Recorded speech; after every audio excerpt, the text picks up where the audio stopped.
Good evening everybody. जुड़ते हैं बस और 2 मिनट में। आई एम जस्ट वेटिंग कुछ और लोग जुड़ जाएं। Hello Sachin, hello Simi ji.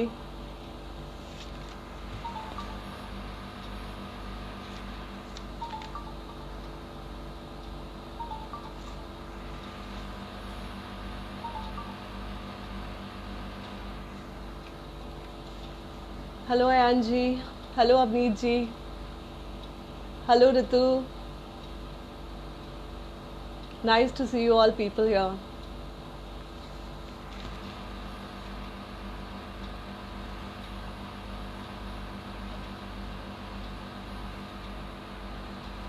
Hi Siddharth, hi Vineet.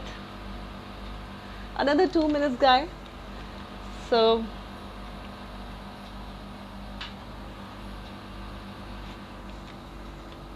Reshma ma'am, if you can see me, just send me a request.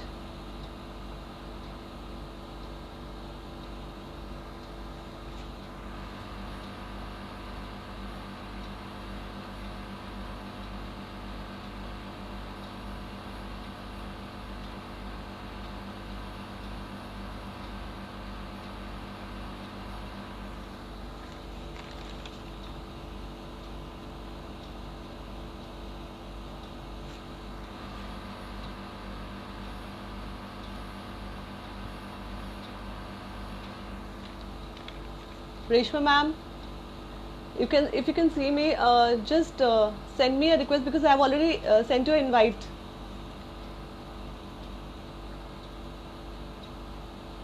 Hi Priya ji, hi Yash ji,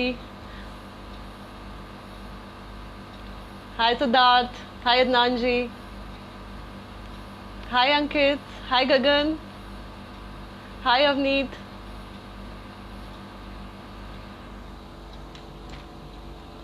So good to see you all.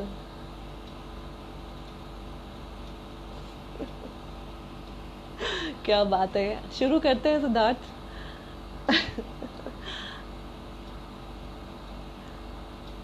कुछ नगमे नहीं तो कुछ पोइट्री ही सही।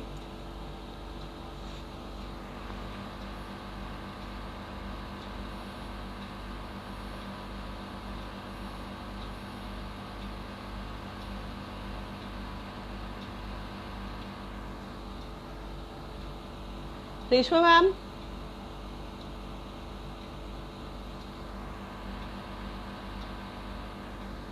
Thank you so much Rohan. Thank you Priya. Thank you Sandeep ji. Hi Vijay ji. Lovely. So I am just waiting Reshma ji एक बार।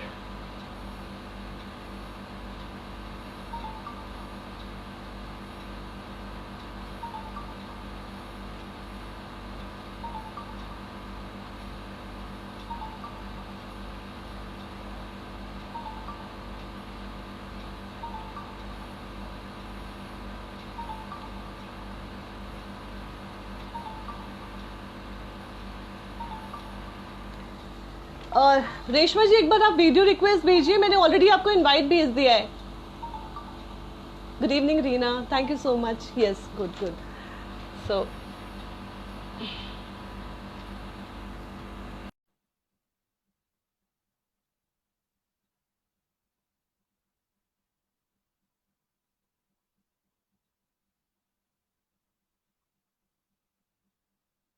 Okay,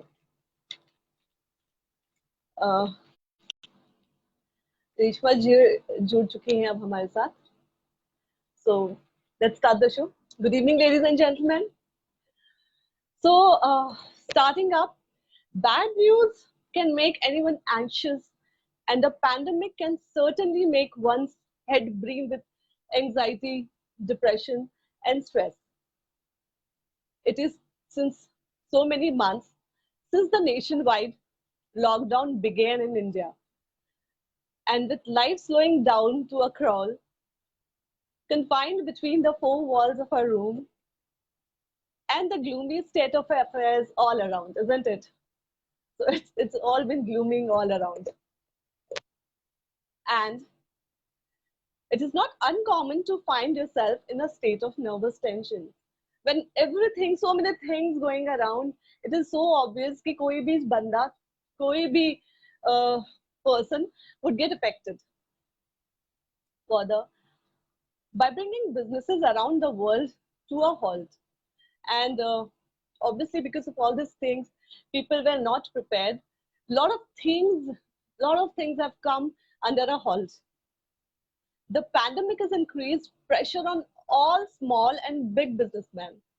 Eventually, चाहे वो businessman हो, चाहे वो employee हो, चाहे वो housewife हो, ये pandemic ने सभी का मतलब सब कुछ हिला दिया है.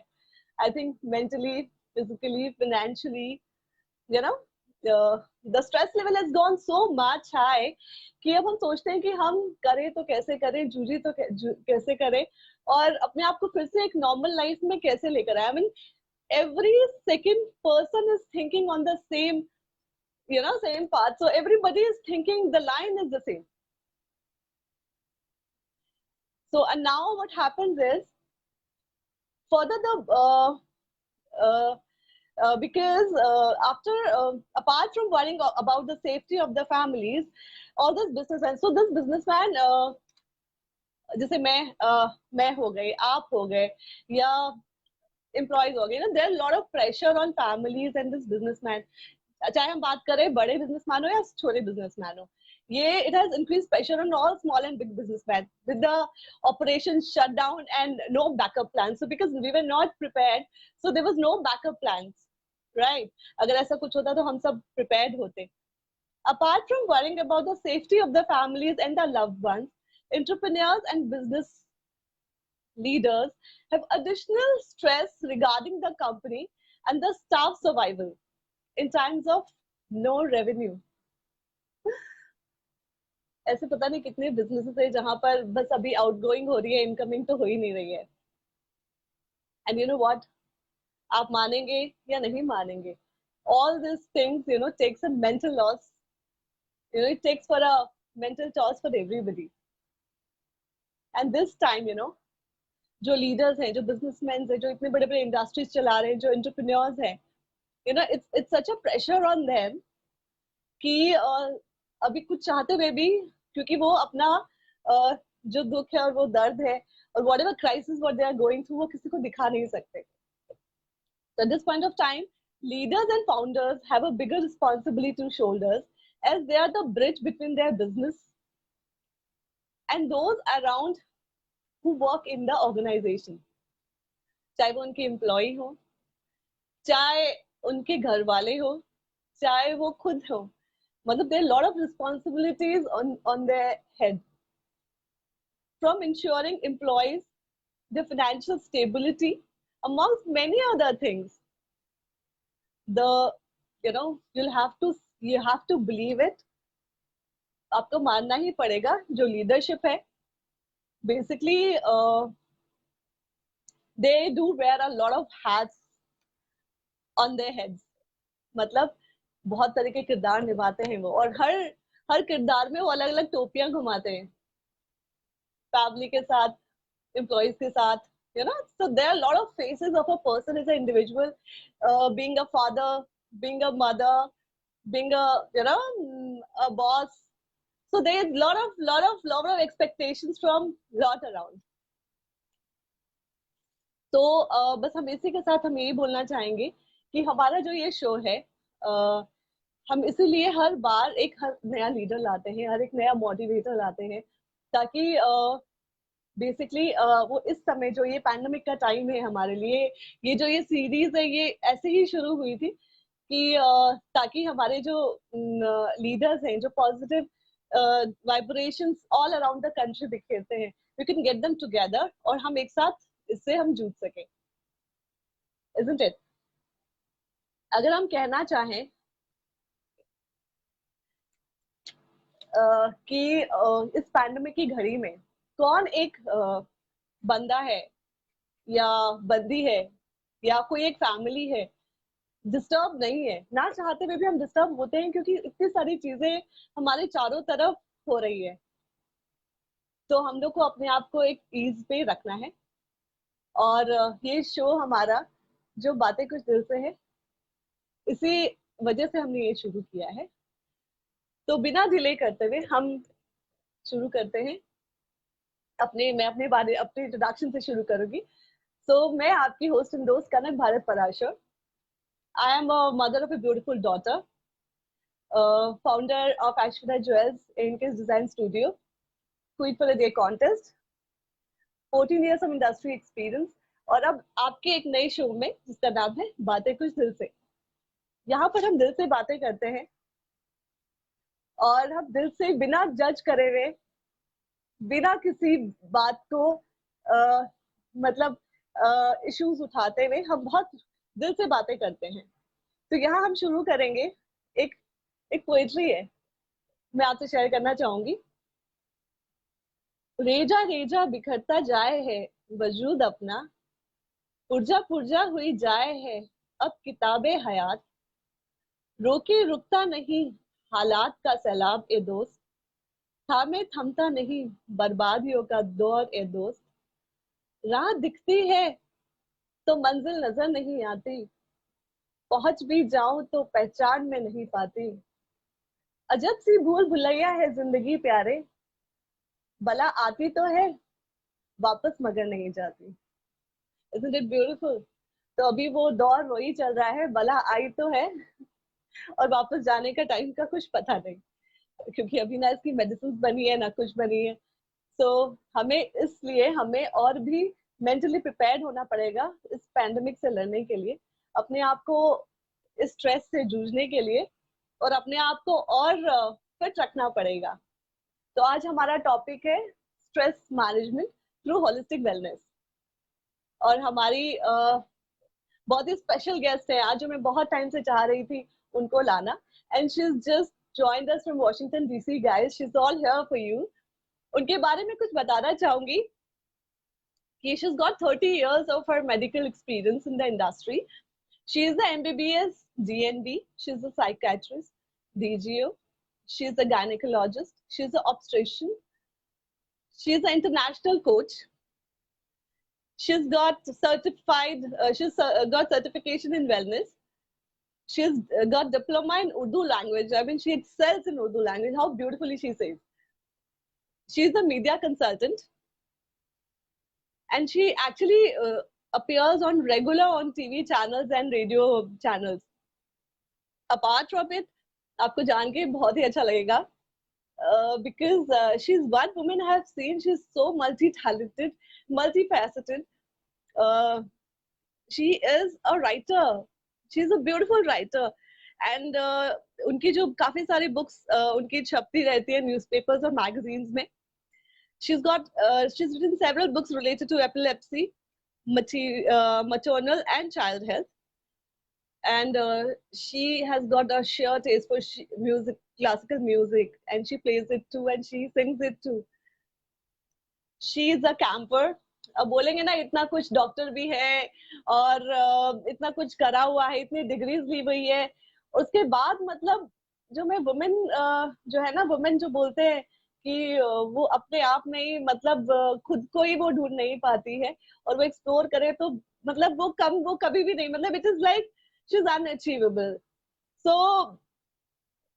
You will not even believe it, like इतने पर्सनालिटी होने के बाद में she loves traveling. She goes for cross-cultural programs. She is a camper, and she has got a very fluent this thing hand in Urdu, English, Hindi, Sindhi, Punjabi, and whatnot. And she has got that motor house ka story. And you know what? ये motor house वाली story मैं खुद नहीं बताऊंगी. She will tell herself. So, ladies and gentlemen, boys and girls, without doing a delay, let's call upon Reshma Hingorani.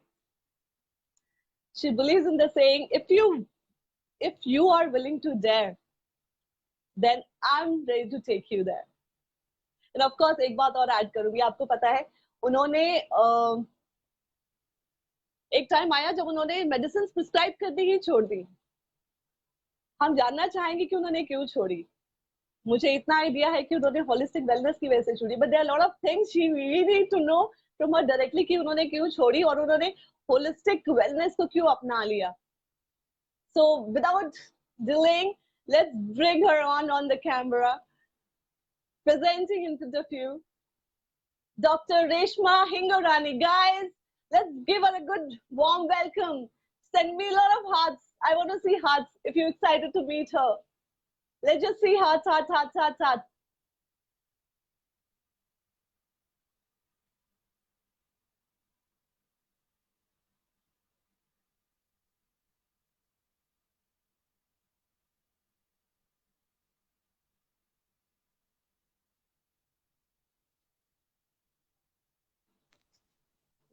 Hi, ma'am. आपकी बातें मैं सुन रही थी, आपकी बातें मैं सुन रही थी और मुझे बहुत सारे करेक्शंस करने हैं उसमें, पहली बात तो। और जावेद अख्तर अक्सर ये कहते हैं कि इतनी सारी तारीफ सुनने के बाद दूसरों का तो पता नहीं, मैं ही अपने आप को सुनने के लिए बहुत आतुर हो गई हूँ। तो मैम, मैंने कुछ सोचा तो कि मैं ये प्रोग्राम मैं आपकी कविता से ही शुरू करती हूँ, तो मैंने बोला ये एक सरप्राइज रहेगा आपके लिए। तो मैं लोगों को बताना चाहती थी कि मतलब how beautiful writer you are, because I have gone through each and every poetry of yours. नहीं, वो आपने, हाँ, तो आपने एक अच्छा काम किया कि आपने मेरी वेबसाइट पे जाके और मेरी सीवी पढ़ी। वो सीवी में पुरानी से नई सब साल लिखे हुए हैं उसमें। तो जो आपने मीडिया और रेडियो कंसल्टेंट की बात की, वो मेरे बहुत पुराने दिनों की बात है। आजकल मैं मतलब अब हम लोग वो ट्विटर, फेसबुक और इसी के जरिए जो कर पाते ना मीडिया कंसल्टेंसी, तो वो फॉर्मल वाली तो एक तो खत्म हुई, नंबर 1। नंबर 2, आपने कहा मैंने किताबें, जो किताबें आपने कही वो एक्चुअली मैंने स्क्रिप्ट्स लिखी हैं बहुत सारी मेडिकल से रिलेटेड। तो एपिलेप्सी और मदर एंड चाइल्ड वगैरह बहुत सारी वो जो है वो स्क्रिप्ट्स हैं, वो किताबें हैं। वो उनकी बात आज नहीं करेंगे क्योंकि आपने बहुत ज्यादा वक्त लोगों का ले लिया है मुझे इंट्रोड्यूस करने में। तो हम मुद्दे पे आते हैं, जो आपने बहुत अच्छा टॉपिक आज के लिए चुना, सबकी जुबान पे है। मेरे 95% मैं कहूंगी क्लाइंट्स और मरीज जो भी हैं उनकी जुबान पे भी यही है, एक तो स्ट्रेस, एंजाइटी, डिप्रेशन, और यही वजह तो आपने बता दी कि वही एक है। तो आपने बहुत से सवाल मुझे भेजे थे। ये मैं ना एक गार्डन के सामने बैठ, मुंह पे अलग अलग एंगल से आ रही है, तो पता नहीं आप देख पा रहे हैं ठीक से? अगर थोड़ा सा पीछे हो मुझे जाइए। हाँ, थोड़ा सा पीछे हो जाइए। हाँ, हाँ शायद, है ना? हाँ। तो आपने बहुत सारे सवाल भेजे, जिसमें एक मुझे बड़ी अजीब सी बात लगी कि स्ट्रेस क्या है। शायद इसको लेके लोगों के मन में बहुत गलत धारणाएं हैं, जिसके चलते कुछ ऐसा महसूस हुआ कि स्ट्रेस कोई हवा है, कोई जहर है, कुछ बहुत ही खराब सी चीज है। तो उसी को मैं करेक्ट कर दूं सबसे पहले। और मैं मतलब अनगिनत वर्कशॉप, सेमिनार्स, क्लासेस में पूछती हूँ कि स्ट्रेस है क्या। लोग दिन में बहुत बार इस शब्द का जिक्र भी करते हैं। तो आप ही से अगर पूछूं कि स्ट्रेस क्या है, तो आप कोशिश करो बताने की मुझे। आई थिंक मैम, कुछ चीजें से मैं अपने बारे में बताऊंगी कि मुझे कोई भी चीज अगर थोड़ी सी भी कोई चीज परेशान करती है ना, तो वो धीरे धीरे धीरे धीरे करके ना बहुत ज्यादा बढ़ जाती है। और कई बार हम्म तो समझ में नहीं आता है कि ये बिल्टअप कैसे हो रही है। और हम्म मतलब वो इतनी परेशान कर देती है कि मतलब मैं पर्सनली फिर मैं उसको निकलने के लिए तो मैं रनिंग के लिए चली जाती हूँ, उससे मुझे बहुत फर्क पड़ता है।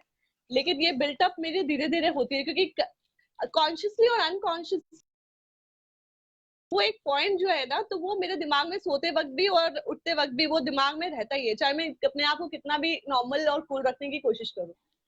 सो आई थिंक मुझे वो स्ट्रेस जो है कोई भी एक चीज, जैसे जैसे बिजनेस का हाल है, स्ट्रेस बहुत ज्यादा होता है कि आगे आने वाले टाइम में हम कब तक ऐसे सर्वाइव करेंगे।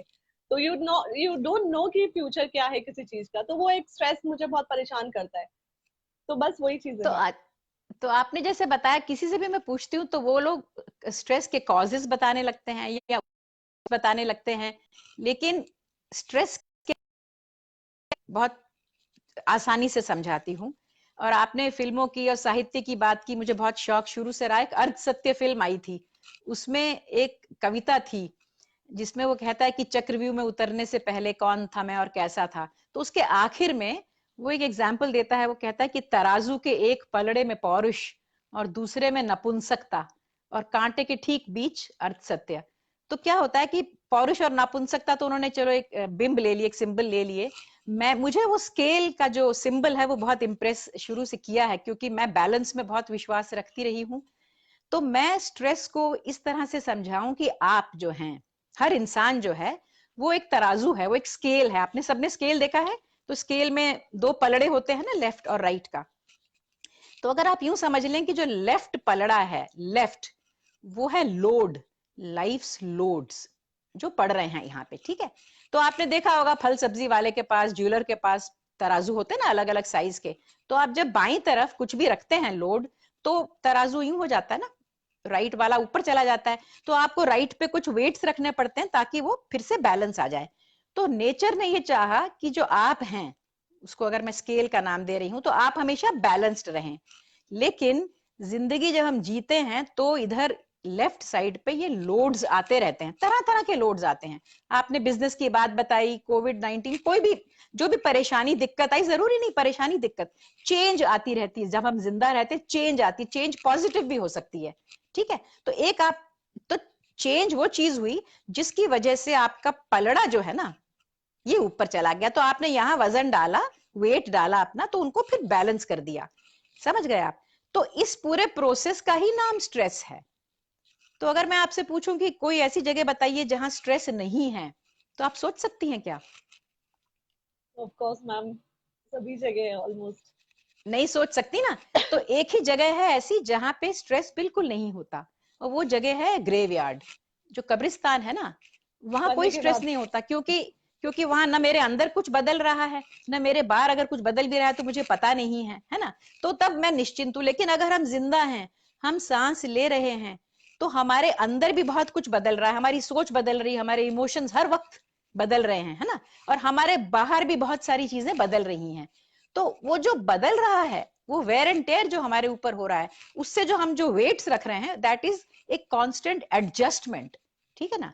मैं हर वक्त एक एडजस्ट कर रही हूं ताकि जो ये पलड़ा नीचे गया था, ये वापस बैलेंस हो जाए। इसी पूरे प्रोसेस का नाम स्ट्रेस है। तो इसको कोई हवा मानने का तो कोई फायदा है नहीं, क्योंकि स्ट्रेस जो है वो अच्छी चीजों से भी, जिसको हम लोग अंग्रेजी में यू स्ट्रेस कहते हैं, एक डिस्ट्रेस होता है ना। जो जो लेफ्ट पे जो मैंने बात की चेंज की, तो चेंज पॉजिटिव भी होती है। प्रेगनेंसी होती है, मैरिज होती है, आपकी लॉटरी निकल जाए, आप फर्स्ट आ जाए क्लास में, उसके लिए भी आपको बहुत एडजस्टमेंट करनी पड़ती है। लेकिन वो लोड प्लेजेंट लोड है। कभी कभी अनप्लेजेंट लोड आ जाता है ना। तो अगर मैं उसको अब इस तरह से कहूं कि एक ज्वेलर की दुकान में जो आप जो तराजू देखते हैं, तो क्या रखता है, उसमें एक अंगूठी रखता है, छोटी सी, छोटा सा उसका तराजू होता है, राइट में उसको थोड़ा सा वजन रखना पड़ता है ना। अगर आप कभी फल सब्जी की दुकान में गई हैं, तो वहां पे अगर वो 3 तरबूज रखता है, तो बहुत ज्यादा नीचे चला जाता है ना। तो फिर आपको वजन भी उसी अनुसार रखना पड़ता है, ठीक। तो अभी ये जरूर हुआ है कि कोविड के 10 तरबूज जो है ना, वो बाएं पलड़े में आके पड़े हैं। तो आप ये सोचिए कि अगर हम एक तरबूज एक ज्वेलर के स्केल में रख देंगे तो टूट भी जाएगा, है ना। लेकिन अगर हम वही बहुत मजबूत स्केल हो, हवाई जहाज में जो ट्रैवल करते हैं आप अपना बैग जाके रखते हैं, है ना, जो जो जब नापते हैं, जो लोग ट्रैवल किए हैं, तो आपने देखा होगा कि उनका बहुत मजबूत स्केल होता है। तो आपका स्केल जितना मजबूत होगा, विच मीन्स आप खुद जितने स्ट्रांग हैं, आपका स्केल जितना स्ट्रांग है, और आपके पास वेट्स कितने हैं, 100 ग्राम से लेके और 100 किलो तक आपके पास वेट्स कितने हैं। तो पहली बात तो ये कि जितना भी वजन फिर लेफ्ट साइड पे पड़ता है, आपको एडजस्ट करने में आसानी हो जाती है अगर आपका स्केल स्ट्रांग है। समझ रही हैं आप? तो एक तो हमको अपना स्केल स्ट्रांग बनाना है, और दूसरा हमारे पास वेट्स की कलेक्शन बहुत अच्छी होनी चाहिए। तो क्या होता है कि आप ये देखिए कि अगर हमने फल सब्जी वाले के स्केल पे अंगूठी या कोई सोने का सेट या हीरा रख दिया, तो वो हिलेगा भी नहीं। हाँ, पता भी उतने नहीं छोटे चलेगा। मोटे उतने छोटे मोटे से पता भी नहीं लगेगा। तो आपने ऐसे बहुत सारे लोग जिंदगी में देखे होंगे, आपको लगता है कि तो बिल्कुल अनरफल्ड रहते हैं, इनके ऊपर तो किसी चीज का असर होता ही नहीं, क्योंकि उनके स्केल, उनके तराजू इतने वजनदार, इतने स्ट्रांग हो चुके हैं कि छोटी मोटी चीज तो वो एब्जॉर्ब करते, हिलता भी नहीं है। जब बड़ी चीज कोई आके पड़े, तब हमारा स्केल जब हिले, तब हमारे पास वजन होने चाहिए उसके ऊपर रखने के लिए। तो मैंने मतलब आपको एक आसान तरीका बताया कि स्ट्रेस है क्या। तो स्ट्रेस कोई हवा नहीं है, स्ट्रेस हमारी जिंदगी का एक हिस्सा है। हाँ, अगर ये लेफ्ट पलड़ा इतना नीचे चला गया, हमारे वजन कम पड़ गए, तब हम पे स्ट्रेस के बुरे असर नजर आने लगते हैं। और वो सिचुएशन खराब है। मैं समझा पाई अपनी बात आपको? मैम नहीं समझ में आया मुझे कि अपने आप को हमें मतलब बोलूंगी उस काबिल बनाना चाहिए कि कोई भी ऐसे कोई आए, कोई भी ऐसी घड़ी आए तो हम लड़ सके उन सब चीजों से। तो राइट। बेसिकली स्केल तो का जैसे मतलब आपने, है हाँ हाँ हाँ, जैसे हाँ आपने बोलिए, बोला आप बोलिए। स्केल बेसिकली हम लोग एज इंडिविजुअल है जहाँ पे अपने आप को उस लेवल पे लाना होगा ताकि हम मतलब वो हम लड़ सके, मतलब तैयार हो हम किसी भी चीज को झेलने के लिए। Exactly exactly. तो एक तो बात ये, दूसरी बात जो ना बहुत लोग कहते हैं घिसी पिटी बात क्या है, stitch in time saves nine, की जल्दी कर लो। तो बात ये है कि जैसे फायर फाइटिंग होती है ना, तो फायर फाइटिंग के लिए ब्रिगेड, फायर ब्रिगेड और फायर इक्विपमेंट हम तब तो नहीं तैयार करने बैठते ना जबकि आग लग जाती है, हम पहले तैयार करके। और बहुत लोग कहते हैं कि इतना टाइम क्यों वेस्ट कर रहा है भाई, आग तो एक बार कभी लगती है और इतना हम तैयारी क्यों करते हैं? इसीलिए करते हैं कि अगर आग लग गई है उसके बाद अगर आपने फिर कोशिशें करी चीजें आपका तराजू को स्ट्रॉन्ग करने की, तो कभी कभी बहुत देर हो चुकी होती है, क्योंकि अगर एक बार आग लग गई तो वो नुकसान करके ही जाएगी आपका। तो इसीलिए ये बहुत जरूरी है कि stress management is mostly about prevention. कि आप जो, जब आपके ऊपर, अब आप कोविड के 10 तरबूज पड़ गए आपके लेफ्ट साइड में, अब चरमरा रहा, आपका स्केल टूट फूट रहा है, अब उस टाइम पे तो नहीं आप स्केल को स्ट्रॉन्ग बना सकते ना। उस टाइम पे आपको यहाँ से वजन ढूंढने पड़ेंगे, यहाँ वहां, जो सब लोग कर रहे हैं कि भाई मेरे पास आ रहे हैं, आपके पास, किसी के पास भी जा रहे हैं, दोस्तों के पास, कि भाई मदद कर दो, हम टूट फूट रहे हैं। लेकिन अगर हमारा स्केल स्ट्रांग रहेगा, क्योंकि जिंदगी के जो लोड्स हैं वो बता के नहीं आते, कोविड अनाउंस करके थोड़ी आई थी, या कोई भी बहुत बुरी आपत्ति जब पूरे समाज पे आ पड़ती तो बता के तो नहीं आती ना बता के नहीं हमेशा। आती। तो जब बता के नहीं आती तो हम क्या कर सकते हैं, हम अपने स्केल को इतना स्ट्रांग रखें, और अपने, इसको हम कोपिंग एबिलिटीज बोलते हैं, कोपिंग स्ट्रेटजीज, है ना। तो जो हमने वजन रखे वो हमारे कोपिंग स्ट्रेटजीज हैं, हमारी कोपिंग एबिलिटीज हैं, और वो स्केल स्ट्रांग करने का एक ही तरीका है, और वो है एक अच्छा लाइफस्टाइल। तो तो तो अब आपको दो तीन बातें समझ आ गई कि एक तो स्ट्रेस क्या है, स्ट्रेस एक नॉर्मल जिंदगी की चीज है, हमें अपनी कोपिंग एबिलिटीज को इतना बढ़ाना है कि फिर हम हर तरह के लोड को झेल पाएं। और आपको कभी कभी दूसरे को देख के लगता होगा कि उसकी जिंदगी तो इतनी बढ़िया चल रही है, उसके पास तो कोई मुश्किल आती नहीं, ऐसा कभी नहीं होता।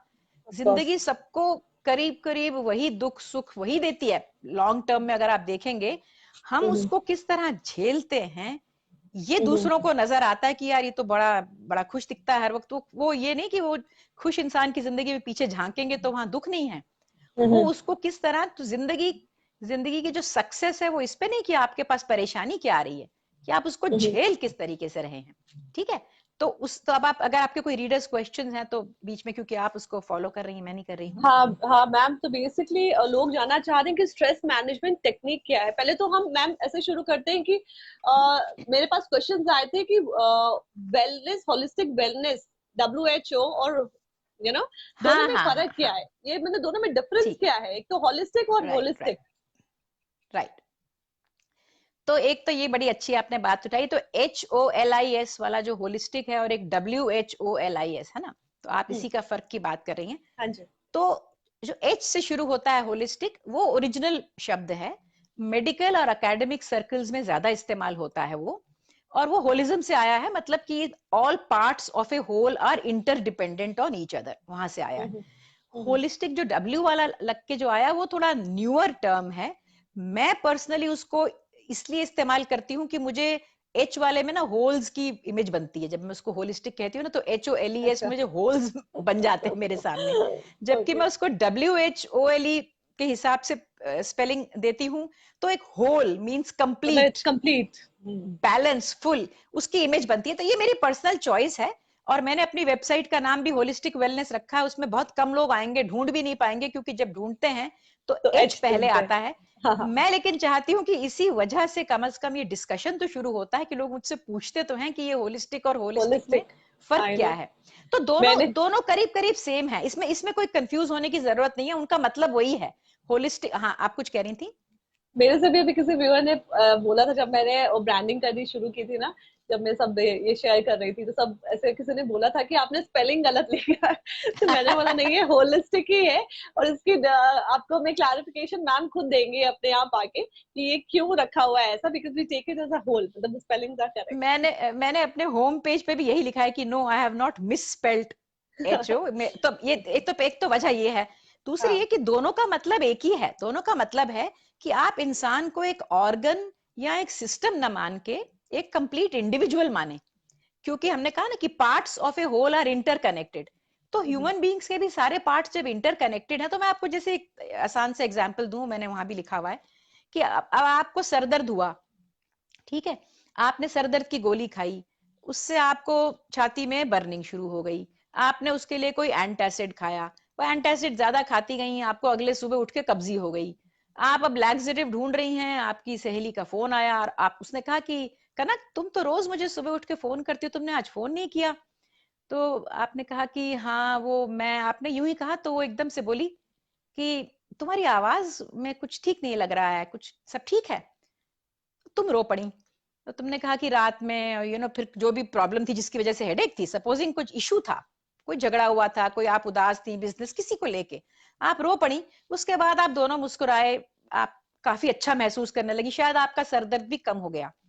तो बहुत बार होता है कि वजह कहीं और होती है हाँ, ना, बाल्टी में अगर पॉसिबिलिटी कहीं। छेद है तो बाल्टी में छेद हमने ढूंढा नहीं, नल का तेज करते गए, बाल्टी भरती नहीं, पानी लीक करता चला जाता है। तो जब तक हम, तो ये एक छोटा सा मैंने एग्जाम्पल दिया, जब आपके पास, मैं छोटी थी, हम डॉक्टर के पास जाते थे, हमारा फैमिली डॉक्टर होता था, उस पे जाते ही ना उसको हमारे फैमिली के बारे में सब पता रहता था। तो मम्मी से कहता था अच्छा वो ननन की जैसी अच्छा वो उनकी शादी हुई थी तो ठीक है, अपने घर में खुश है, दादाजी ठीक है ना, वो 3-4 बातें करता था, इतना अच्छा कनेक्शन बैठता था, आपकी आधी बीमारी तो इसी से ठीक हो जाती थी कि आप एक बहुत ही एक ऐसे इंसान के पास आए जो आपको समझ रहा है। आज की तारीख में कभी कभी मैंने खुद अपने क्लिनिक्स में मैंने ऐसा देखा है कि 200 मरीज लाइन से बैठे हैं, बहुत सारे डॉक्टर लाइन से बैठे हैं, आप गए, आपने तकलीफ बताई, तो वो उसने आपका दिल का इलाज किया, लिवर का किया, और फिर छोड़ दिया, आपको आपको दवा देके भेज दिया। तो आपने जो कहा कि मैं होलिस्टिक में गई ही क्यों, तो मैं पहले ऑब्स्टेट्रिक्स गायनेकोलॉजी में मैंने ट्रेनिंग ली, मैंने बहुत प्रैक्टिस वहां की, मैं वहां बहुत मरीज देखती थी, 3 घंटे में 100 मरीज देखने पड़ते थे। मैंने सोचा कि नहीं, मुझे मरीज से बात करनी चाहिए, मुझे हमेशा होलिस्टिक अपील इसलिए किया कि जब तक आप, मैंने कहा बाल्टी में जहां जहां छेद है वो नहीं भरेंगे तो फिर दवाइयों के कोई नलके फायदा नहीं, लगाएं या सर्जरी कोई किसी के भी, फायदा हाँ। नहीं। तो मैंने ये हमेशा माना, मैं ये सोच के साइकियाट्री में गई। मैं इंडिया में जिस हॉस्पिटल में थी वहां पे मुझे करीब करीब गायनी जितने ही मरीज देखने पड़ते थे। मरीज मुझसे कहता था डॉक्टर साहब ये बात, कुछ कहना चाहता था, मैं कहती थी अच्छा भी दवा खाओ, अभी चलो फिर अगली बार बात करेंगे, क्योंकि मुझे सारे मरीज देखने ही थे, मुझे 50 मरीज देखने ही थे। तो वो इतना मेरे लिए फ्रस्ट्रेटिंग हो जाता था बहुत बार। और कुछ मेरे जिंदगी में पर्सनल कुछ नियर डेथ एक्सपीरियंस टाइप के हुए, जिसमें जब इंसान एक मौत के बिल्कुल करीब पहुंच जाता है तो आपसे आपसे सामने सब जिंदगी लहर जाती है आपके आगे और पूछती है कि क्या आपने वो सब किया जो आप करना चाहती थी।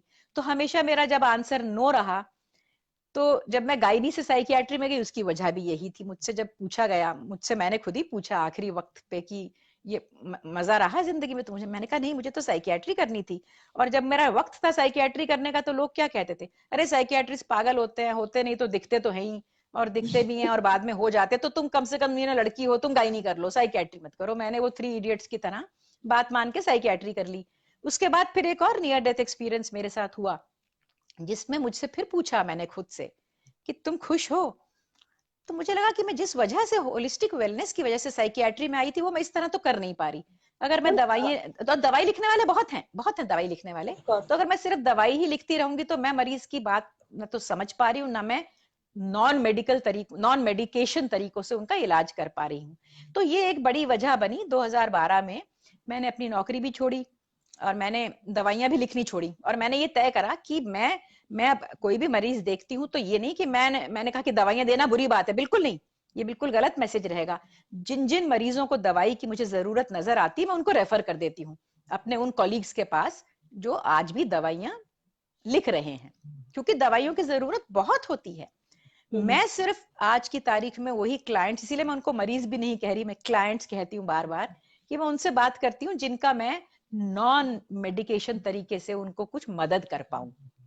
तो कुछ मैं समझा पाई अपनी बात कि मैं क्यों गई। नहीं, और मैं समझ पाई। बस मैं लेकिन ये जानना चाहूंगी, आपके बहुत करीब है। आपने 2 बार मुझे बोला कि आपने गायनेकोलॉजिस्ट छोड़ना चाहा, उसके बाद में आपने साइकियाट्रिक भी छोड़ना चाहा वेलनेस के लिए, क्योंकि आप शुरू से वो करना चाहती थी लेकिन वो कर नहीं पा रही थी। तो वो जो नियर डेथ की जो आप बात कर रही है मैम, अगर आपको मतलब ऐसा ना लगे, कैन यू शेयर दैट? मुझे वो एक्सपीरियंस आज था आपका। उस पे मैंने बहुत काम किया है। मैंने पैरानॉर्मल एक्सपीरियंसेस ईएसपी पे हमने इंडिया में बहुत ओके बड़ी सीरीज की ओके थी एक बड़े अखबार के ओके लिए।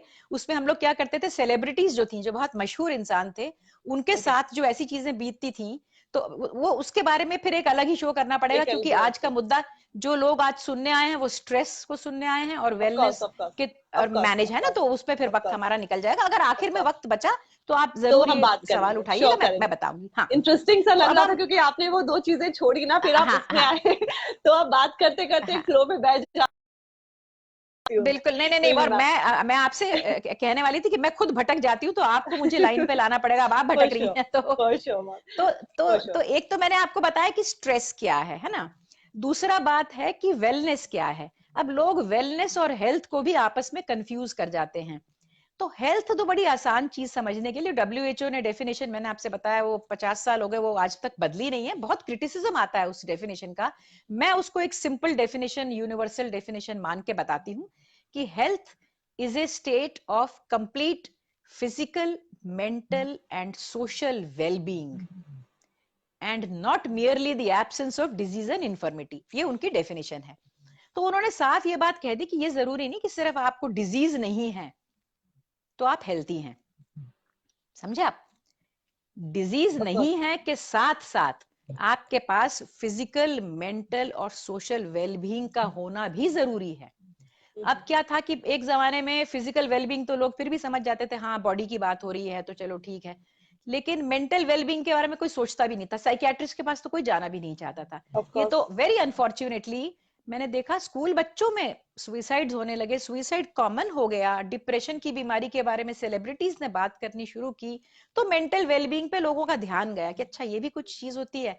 अच्छा अच्छा, तो मेंटल क्या है? अब माइंड की भी डेफिनेशन आज तक कोई भी एक तरह से नहीं सेट कर पाया, लेकिन मोटे तौर पे मैं ये कहूं, अब मेरे साइकियाट्रिस्ट दोस्त और डॉक्टर दोस्त कभी मुझसे खफा हो जाएंगे कि ये आप इतने सिंपल मॉडल क्यों बता रही हैं, क्योंकि हमारी इस वक्त जो हमारे साथ लोग जुड़े हुए हैं वो नॉर्मल एक आम जनता के लिए मैं बता रही हूँ। मैं डॉक्टर्स और साइकियाट्रिस्ट के लिए डेफिनेशंस नहीं बता रही हूँ। तो जब हम मेंटल वेलबींग की और माइंड की बात करते हैं तो उसको बहुत आसान लफ्जों में आप समझ लीजिए कि ब्रेन हमको नजर आता है, बॉडी हमको नजर आती है, ठीक? तो माइंड हमको नजर नहीं आता, तो हम माइंड एक मोटे तौर पे ब्रेन की फंक्शनिंग को कह देते हैं। तो कोई लोग कहते हैं कि बॉडी माइंड को अलग ही क्यों करना है? इसलिए अलग करना है कि माइंड हमें नजर नहीं आ रहा, ब्रेन हमारी बॉडी का हिस्सा जरूर है, लेकिन जो ब्रेन की फंक्शनिंग है जो बहुत जरूरी है वो उसको माइंड कह देते हैं। तो माइंड के बारे में, मेंटल वेलबींग के बारे में थोड़ा सा मैं बता दूं। मैं बच्चों की बहुत स्कूलों में बहुत पढ़ा, मतलब उनके लिए वर्कशॉप्स करती थी, तो मैंने बड़े आसान से फॉर्मूले उनके लिए बनाए थे, शायद आप में से किसी को भी काम दे जाएं।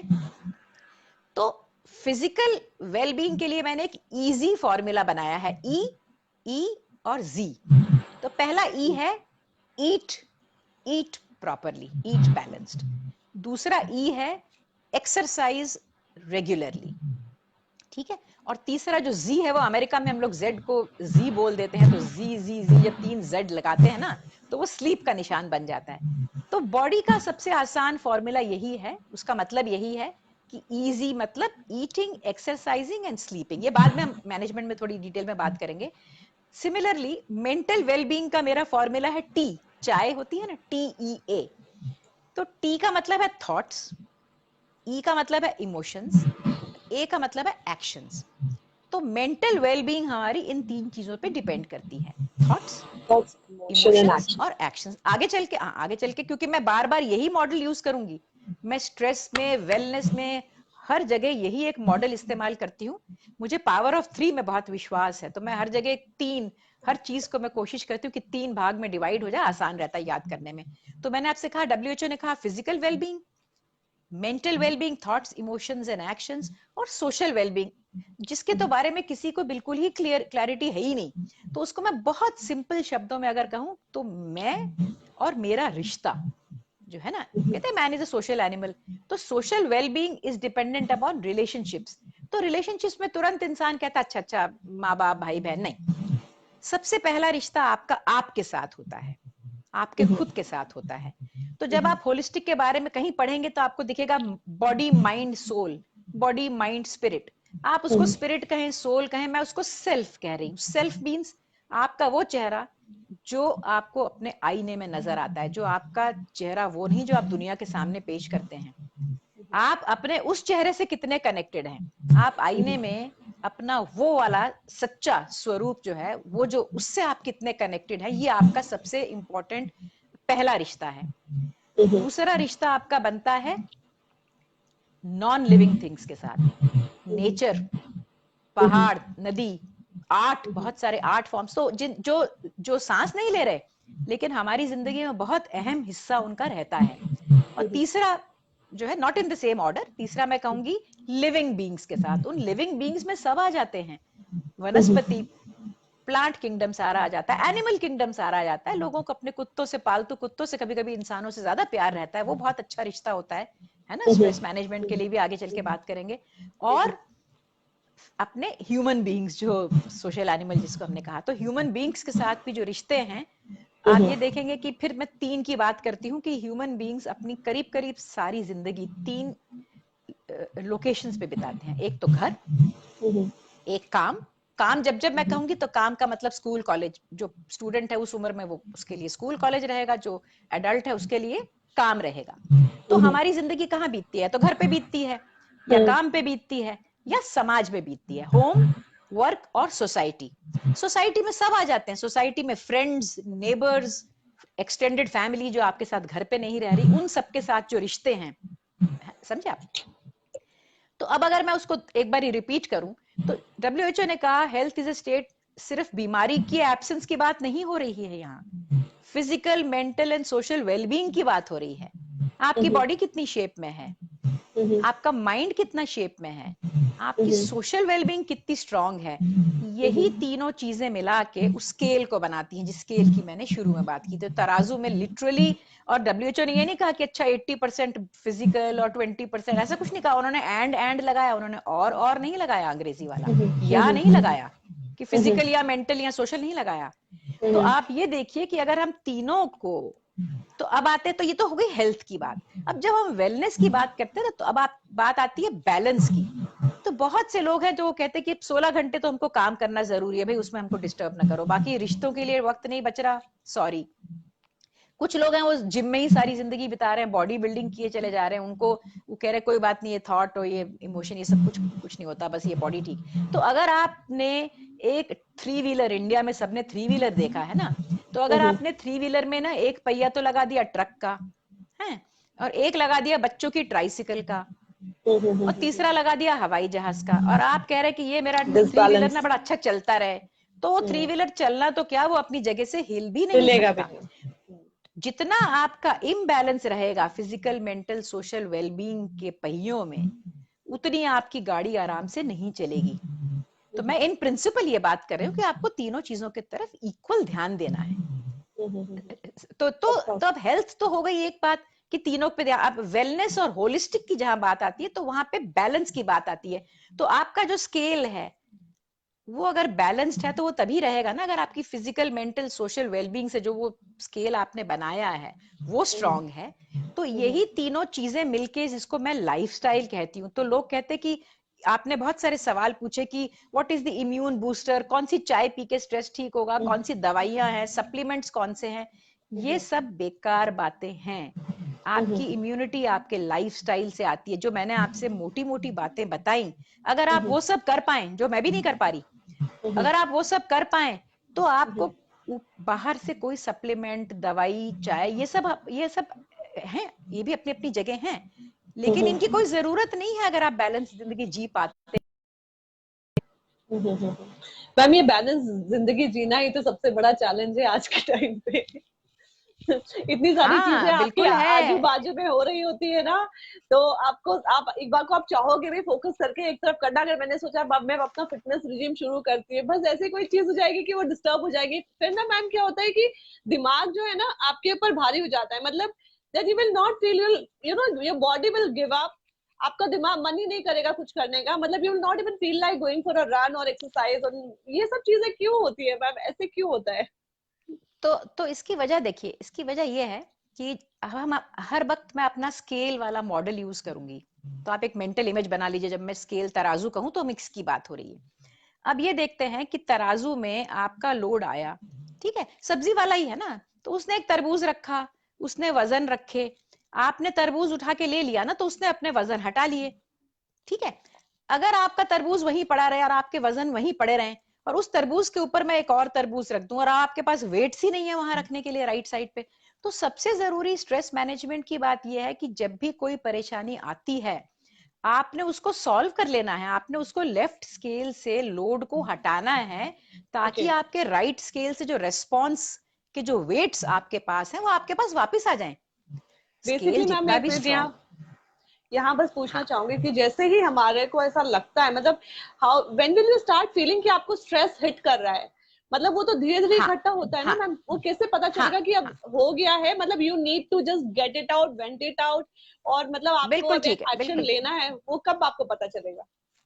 तो स्ट्रेस मैंने बताया कि अगर आपने जो लोड आ रहा है और जो आपके वेट्स है, अगर तो आप लोड को हटाते जा रहे हैं फटाफट, और आपके वेट्स भी आपके पास आ रहे हैं, तो आप ये समझ लीजिए कि आपका स्केल बैलेंस हो गया और आपको कोई असर नहीं नजर आएंगे, आपकी जिंदगी स्मूथली चलेगी। आपके ऊपर असर कब नजर आएंगे? आपके पास लोड है, आपके पास एक चिंता का विषय बन गया है, आप उसको सोच रहे हैं मैं कल सोचूंगी इसके बारे में, मैं अच्छा। उसके बारे में कल सोचूंगी। तो जब जब आपने पोस्टपोन किया तो वो एक लोड तो पड़ा रहा, आपसे जिंदगी तो नहीं रुक रही है ना, जिंदगी रोज नए, life is putting new loads on the left side constantly. तो हो क्या रहा है कि आप उसको बैलेंस, आपकी बॉडी नेचर चाहती है कि बैलेंस बना रहे, आपके पास जितने वजन है वो भी पूरे हो गए, आपका स्केल जितना स्ट्रांग था वो भी सह चुका। अब जैसे कोविड का एग्जांपल ले लीजिए, जितना भी स्ट्रांग स्केल था, जितने भी किलो के हमारे पास वजन थे, अब 10 किलो 10 तरबूज आके पड़ गए, करीब करीब सबका स्केल हिल गया। तो अब हमें क्या करना है? हाँ, तो अब आपने जो असर की बात की, तो असर कैसे आएगा? असर का एक आसान सूत्र है, टिप है, you will feel ill more often. बीमारी नहीं होगी, आपको उसके लक्षण अलग अलग आते रहेंगे, किसी को एसिडिटी हो रही है, किसी को जलन हो रही है, किसी को सरदर्द हो रही है, कोई थका। ये सब स्ट्रेस से हो रहा है ये स्ट्रेस से क्या हो रहा है? सब? स्ट्रेस से क्या हो रहा है कि आपके फिर फिजिकल, मेंटल और सोशल तीनों जगह आपके असर दिखेंगे। फिजिकल में क्या दिखेगा? आप बहुत जल्दी थक गए, आपको बार बार आपको लग रहा है कुछ बीमार हो, ठीक नहीं महसूस कर रही, मैं थकी, सरदर्द हो रहा है। माइंड में क्या होगा? आपके नेगेटिव विचार आने लग जाएंगे, आप सही सोच थी आपकी, अब आपकी नेगेटिव थिंकिंग होती जा रही है। नेगेटिव। इमोशंस, इमोशंस में क्या है? आप इरिटेबल हो रहे हैं, आप उदास हो रहे हैं, आप घबरा रहे हैं, आपको एंग्जाइटी हो रही है। अक्सर आपको नहीं पता लगता, स्ट्रेस के असर दूसरे को नजर आते हैं। तो अगर दूसरा जाए, क्या तुम बहुत उदास सी लग रही हो, तुम परेशान लग रहे हो, अरे नहीं नहीं ऐसी कोई बात नहीं है, ये डिनायल जिसको हम कहते हैं ना, सबसे बड़ा सब, शीशे में जब आप देखते हैं एक्सेप्ट एक्सेप्ट नहीं सच्चा, करते हो आप? हाँ, आप एक्सेप्ट ही नहीं सच्चा करते। चेहरा जब आपको, हाँ, आप दुनिया के सामने एक मास्क लगा के घूमते रहे, आप अपने आप तो मानिए ना कि भाई मुझे हाँ। परेशानी हो रही है, लेकिन जब दूसरा आपको फीडबैक देता तो हम मानते नहीं, हम कहते नहीं नहीं, अरे कुछ नहीं, गुस्सा तुम दिलाती हो, मुझे गुस्सा नहीं आता है, तुम चिड़चिड़ा, तुम, आप मेरे को चिड़चिड़ा कर रहे हो, हम अक्सर फैमिलीज में ऐसा सुनते हैं। तो और सोशल में आपको रिलेशनशिप्स पे असर नजर आएगा, रिलेशनशिप्स जो है ना, खटास आने लगेगी, चीजें जो है ना, ये सारे जब असर आपको नजर आएंगे, तब नजर आएंगे जब आपका राइट जो रेस्पॉन्स वाला जो पलड़ा है वो आपका बहुत भारी, नहीं, मतलब वो ऊपर पहुंच गया है, वजन इतना नीचे। तो मोटे तौर पे मैं सिर्फ प्रिंसिपल्स की बात कर रही हूँ, मैं एक्चुअल उस पर भी आऊंगी। बहुत सारे गुरु क्या करते हैं, ज्ञान बांटते हैं, आपका व्हाट्सएप और फेसबुक यूनिवर्सिटी, इंस्टाग्राम यूनिवर्सिटी से रोज ज्ञान बढ़ता है। तो प्रॉब्लम कहाँ आती है? हम सबको पता रहता है कि क्या करना है, आपने कहा मुझे पॉजिटिव सोचना है, तो नहीं यार डॉक्टर, हमें पता है, ये छोड़ो, हमें ये बताओ कि ये करना कैसे है ऑफ कोर्स। ना? तो एक मुझे कहानी मैं याद आती है। हाँ, आप कुछ कह रही थी, हाँ बोलिए। नहीं, मैं वही बोल रही थी ना, हम लोग गिव अप कर देते हैं, जैसे अभी आप हमें बोल रहे हो कि जैसे जैसे स्ट्रेस हमारा बढ़ता जाता है, हमें उसी समय पकड़ना है और हमें उसी समय निकालना है, मतलब we don't have to take हाँ, everything on our body, body पे, because we yes, in the end we are hurting our soul, मतलब बॉडी तो हमारा बस वो है जो आपने बोला कि ग्रेव में एक बार हम जाएंगे तो सब खत्म हो जाएगा, लेकिन जो मेन थिंग है हमारी सोल है, क्योंकि हम सोल को ही हम हमेशा डिस्टर्ब कर रहे हैं, और इतना हम इस हद तक डिस्टर्ब कर देते हैं कि वो बीमार होना शुरू हो जाता है और वो सैड होना शुरू हो जाता है। तो आपके हाँ, कहने के मुताबिक तो वहीं पर हमें पकड़ना है वो चीज, और धीरे धीरे उसको हटाते रहना है, पाइल अप नहीं करना है। मैं कोशिश करूंगी कि मैं सोल स्पिरिट वाले शब्द नहीं यूज करूं, उसके लिए मैं सेल्फ यूज करूंगी हमेशा। सेल्फ मींस ऑफ कोर्स, मैं ऑफ खुद, कोर्स, आप उसको सोल समझे, स्पिरिट समझे, कुछ भी ऑफ समझे। कोर्स, तो ऑफ मैं कोर्स। आपको ये बता रही थी कि बड़ी मजेदार सी एक कहानी मैंने सुनी थी कि एक चूहों का शहर था जिसमें एक बिल्ली आ गई, चूहों को खाने लगी। चूहे बड़े परेशान थे। तो जैसा कि अक्सर होता है कि चूहे जो है ना अपने लीडर के पास गए पूछने कि अब क्या करना है, और लीडर बहुत ही कोइंसिडेंस से एक गधा था। अक्सर लीडर गधे नहीं होते, लेकिन वो उस चूहों के शहर में गधा था। तो उस गधे ने कहा कि इसमें प्रॉब्लम क्या है भाई, तुम में से एक चूहा बिल्ली बन जाओ और जाके उस बिल्ली को मार भगाओ, खत्म कहानी। तो चूहों ने कहा लीडर भी हम इसीलिए चुनते हैं ना, देखो हमें खुद ही को इतनी अकल नहीं थी। खैर वापस गए। उन्होंने कहा अब हम इस बात पे नहीं झगड़ेंगे कि चूहा, हम में से कौन सा चूहा बिल्ली बनेगा। एक चूहा वॉलंटियर कर गया। तो उसने कहा ठीक है अब हम फला टाइम पे फला जगह पे हम मिलेंगे और ये जो चूहा ये बिल्ली बनेगा। सब वहां इकट्ठे हुए तो उन्होंने चूहे से कहा कि तू बिल्ली बन जा। तो उसने कहा कि भाई बिल्ली कैसे बनूं। तो उन्होंने कहा यार ये तो हमने अपने लीडर से पूछा ही नहीं, उसने कहा था हम मान के आ गए। तो वो वापस बेचारे गधे के पास गए तो उन्होंने कहा कि भाई ये जो है ना ये कैसे बनना, कैसे है इसको बिल्ली। तो लीडर ने कहा कि देखो भाई मैं हूं नेता, तो मेरा तो काम है पॉलिसी डिसीजन लेना, अब उनको आप इम्प्लीमेंट कैसे करते हो ये आपकी प्रॉब्लम है। तो ये जो प्रॉब्लम है ना कि ज्ञान बांटने वाले बहुत हैं कि जाओ ऑफ कोर्स, पॉजिटिव थिंकिंग रखो, जाओ पॉजिटिव लाइफस्टाइल रखो, लेकिन भैया करना कैसे है, वो गधा कहाँ से लाएंगे जो हमको उस बात का जवाब देगा। तो ऑफ कोर्स। वो गधा मैं बनने की कोशिश करने वाली हूँ। सारा प्रोग्राम हम इसी पे रखेंगे कि कैसे करना है, क्या करना है, सबको मालूम है, सबको मालूम है क्या करना है, कैसे करना है। और मैं सिर्फ जो बातें बता रही हूँ वो बता रही हूँ जहां मिथ्स या मिसपरसेप्शंस हैं स्ट्रेस को लेके, वेलनेस को लेके, मैंने वो थोड़ा सा आपको क्लैरिफाई कर दिया। ऑफ कोर्स, कोई readers of questions, course. I mean listeners questions कोई आ रहे हैं तो आप मैम बीच में आ रहे पूछ हैं लीजिए। मैम। एक क्वेश्चन आया है हमारे पास, वो पूछ रहे हैं कि how to cope up with stress during कोविड-19 पैंडेमिक, उसको कैसे झेला हाँ जाए। हाँ। तो तो नॉर्मल स्ट्रेस में और कोविड-19 के स्ट्रेस में एक ही फर्क है जो मैंने बताया कि अंगूठी और आम और केला जितने लोड तो हमारे लेफ्ट स्केल पे पड़ते रहते थे, हम झेलते रहते थे। अब ये 10 तरबूज रखे गए हैं तो हुआ ये है कि ये स्केल तो यूं नीचे दब गया और ये हवा में लटक रहा है राइट वाला, समझ में नहीं आ रहा इसको नीचे ले जाना कैसे। ठीक है, तो मैं एक एक करके आपको बताती हूँ। सबसे जो कोविड, जो मेरे पास जो कहानियां बताते हैं वो कॉमनली कि ये आता है कि इतनी ज्यादा पास आ रही है कि मेरा दिमाग पका है, मुझे समझ में नहीं आता सुबह से शाम तक कि मैं क्या करूं। इस पे मैंने एक आर्टिकल लिखा था, मेरी वेबसाइट का आप लिंक बाद में पोस्ट कर दीजिएगा। मोटे तौर पे ये समझ लीजिए कि तीन तीन तरह की जिसको कहते हैं हम स्टेक होल्डर्स अंग्रेजी में, कोई कम्युनिटी एपिडेमिक या पैंडेमिक जब भी आता है तो तीन तरह के लोग उससे जुड़ते हैं। एक तो हेल्थ सेक्टर होता है, एक नॉन हेल्थ सेक्टर होता है, और एक आप इंडिविजुअल खुद होते हैं जब भी कोई एपिडेमिक आता है। ठीक है, तो हेल्थ सेक्टर में बहुत से लोग जुड़े रहते हैं, डॉक्टर जुड़े रहते हैं, पब्लिक हेल्थ एक्सपर्ट जुड़े रहते हैं जो देखते हैं कि ये इसको कैसे रोका जाए, है ना, कम्युनिटी में स्प्रेड कैसे रोका जाए। डॉक्टर का काम है पता लगाना कि कौन कौन सी नई दवाइयां आ रही हैं। अब मुझसे क्लाइंट्स पूछते हैं आप बताइए हाइड्रोक्लोरोक्विन ये काम करेगी, रेमडेसिविर ये वैक्सीन कब आएगी। मेरा एक ही जवाब है, वैक्सीन बनाने वाले आपसे ज्यादा ईगर हैं वैक्सीन लॉन्च करने के लिए, उनमें पैसा बनेगा उनका। ठीक है, जब आनी होगी आ जाएगी। मैंने एक बार समझ लिया कि 1 साल लगेगा करीब वैक्सीन आने में, अप्रैल में शुरू हुआ था, अप्रैल 2021 से पहले तुक्केबाजी चलती रहेगी। मैं उस खबर को पढ़ने में इंटरेस्टेड ही नहीं हूं एज ए डॉक्टर भी। जैसे हम लोग कोविड के पहले खबर को डील करते थे ना, हम थोड़ी बहुत हेडलाइन सारी देख लेते थे जिसमें हमें इंटरेस्ट है, पॉलिटिक्स में, रिलीजन में, हेल्थ में, किसी में भी। आपने उसको थोड़ा गहराई में चले गए। अब क्या है कि सिर्फ कोविड की खबरें फैल रही हैं और सब कोविड की गहराई में घुसे जा रहे हैं बगैर जरूरत के। तो डॉक्टर को अपनी खबरें पढ़ने दीजिए। किससे इलाज, आप जब आपके पास इलाज करने के डॉक्टर, मेरे पास कोई आके कहे कि आप मेरा क्लोरोक्विन ये दीजिए, मैं कहूंगी मेहरबानी करके आप अपना इलाज गूगल को पढ़ के कर लीजिए, मेरे पास आइए ही मत। डॉक्टर को जो इलाज करना है वो करेगा। तो मोटे तौर पे थोड़ा बहुत पता रखना कि दवाइयां आ रही हैं नहीं आ रही। साइंस ऐसे नहीं चलती कि 2 दिन में दवाई आ जाए, 2 दिन में वैक्सीन आ जाए। साइंस इस तरह इतनी इतनी आपके शरीर के अंदर कुछ जा रहा है, आपके शरीर के अंदर एक ऐसी वैक्सीन जा रही है जो कि बीमारी कॉज करने के कीटाणु है उसके अंदर। समझे, एक नई दवाई जा रही है, सालों लग जाते कभी कभी उसके ट्रायल्स करने में, लोगों को खिला रहे हैं, उस पर क्या असर पड़ेंगे, अच्छा असर आएगा कि नहीं। तो मैं डिटेल में नहीं जा रही, लेकिन मोटे तौर पे उन खबरों से आम जनता को क्या मतलब है। इलाज है, आएगा कब आएगा, इससे मुझे कोई मतलब नहीं। मैं खुद भी बहुत ज्यादा इस पर ध्यान नहीं देती। तो हेल्थ सेक्टर को अपना काम करने दीजिए। नॉन हेल्थ सेक्टर अपना काम बहुत अच्छे से कर रहा है। आप और हम फेसबुक लाइव पे जुड़े हुए हैं, समझे आप। तो टेक्नोलॉजी का अपना काम कर रही है, आपके घर में खाना पहुंच रहा है, वो सब इंडस्ट्रीज अच्छे से काम कर रही, करने दीजिए।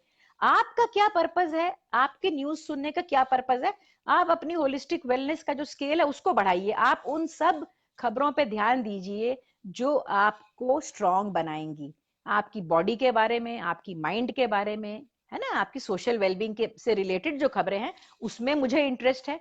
दूसरा, मुझे इस चीज में इंटरेस्ट है कि मुझे कोविड ना हो और मैं दूसरों को ना दूं। तो मैं 2-3 मीटर दूर सबसे रहूंगी। अगर मुझे 2-3 मीटर करीब जाना पड़े किसी के, तो मैं मास्क लगा लूंगी। मुझे अगर मुंह पे हाथ लगाना है तो मैं अपने हाथ 20 सेकंड को धो लूंगी। अब इन 2-3 मोटी चीजों के अलावा और कोई नहीं। अब अगर आपने हवा बनाना है या अपने आप को ओवरवेल्म करना है, कोविड-19 पैंडेमिक हो रहा है, चल रहा है और बहुत बुरा है और बहुत बुरे उसके असर हुए हैं, लेकिन अगर मेरा बिजनेस नहीं चल रहा है ना, तो मुझे अपने बिजनेस पे और अपनी जिंदगी के बारे में देखना है ना। और चाहे ये बात कोविड की हो, चाहे ये बात सुनामी आई थी, कोई भी बुरी आफत, है ना, दुनिया में आ पड़े, या किसी का बिजनेस ही लेते हैं, बहुत बार बगैर कोविड के भी तो लोगों के बिजनेस ठप से हो जाते हैं, कभी ऑफ कोर्स, इंडस्ट्रीज ऑफ बदल कोर्स, जाती हैं। तो ऑफ उसके कोर्स। लिए कोई अलग फॉर्मूला नहीं है, फॉर्मूला एक ही है। आपको जो जो मोटे तौर पे मैंने बताया, स्ट्रेस मैनेजमेंट का स्केल स्ट्रॉन्ग बनाना है, आपको वजन ज्यादा इकट्ठे करने हैं, अपनी कोपिंग एबिलिटीज को बढ़ाना है।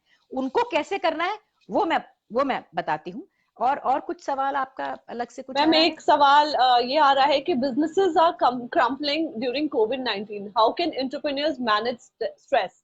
Entrepreneurs कैसे मैम इस समय क्योंकि businesses का कई businesses बंद हो रहे हैं, businesses losses हो रहे हैं, मतलब obviously transaction नहीं हो रहे, मतलब expenses ज्यादा बढ़ गए, तो अभी इस समय फील कर रहे हैं, अभी जो उनको जो स्ट्रेस हो रहा है क्योंकि उनके businesses बंद, पता नहीं कब तक ये चीजें, कब तक कुछ इंडस्ट्रीज तो एकदम बहुत ही खत्म हो गई है और उनका पता नहीं अभी तक, जैसे ट्रैवल एंड टूरिज्म है, fashion and right, right. Jewellery है, इन सब और भी बहुत इंडस्ट्रीज है जो कि कैसे करें मैम उस समय, मतलब अभी के दौर में कैसे एक हैंडल करें इसको। तो यहाँ मैं एक बेसिक बात यह है कि बहुत से लोग जब पूजा करते हैं, प्रार्थना करते हैं, तो कहते हैं कि मेरा जिससे भी, अल्लाह, क्राइस्ट, जिससे भी पूजा करते हैं, तो कहते हैं ऊपर वाले से कि किसी तरीके से मेरा बोझा कम हो जाए। तो मैं उसमें ये कहूंगी कि जो लाइफ्स लोड्स जो में पड़ते हैं, उस पे कोई कंट्रोल नहीं होता, कभी भी नहीं होता। राइट साइड पे ही रह सकता है। हम उसको किस तरह से रेस्पॉन्स देते हैं अपनी, जो R right is for response, है ना। तो जो हमारी रेस्पॉन्स है, हम उसी को कंट्रोल करने के लिए, जैसे मैंने कहा, मेरे पास जो जनरल टिप्स हैं वो सभी के लिए हैं। तो अब बिजनेसमैन की ही बात करते हैं, अगर वो सारा दिन इस बात की चिंता में रहे कि मेरा क्या होगा, मेरे एम्प्लॉयज का क्या होगा, या एम्प्लॉयज भी इस चिंता में रहे कि हमारा क्या होगा, तो उसके लिए सिर्फ एक ही बात है कि कोई भी चीज परमानेंट नहीं होती। कोई भी चीज परमानेंट नहीं होती। आई है बला तो टलेगी। आपने मेरी नज्म शुरू में पढ़ी थी, वो ऑफ मैंने कोर्स, कभी एक दुख भरे वक्त में लिखी होगी, लेकिन ऐसा होता नहीं जिंदगी में। वो मैंने तब मैंने लिखी थी। आपकी सारी नज़में पढ़ी है, मुझे सबसे बेस्ट मतलब ये लगा कि मैं आज के टाइम से रिलेट कर पाई, मैंने बोला मैम को सरप्राइज देती हूँ इसलिए मैंने आपको हाँ, आपने बताया नहीं सरप्राइज था। दिया, लेकिन सोच वाली वो पॉजिटिव नज्म नहीं थी।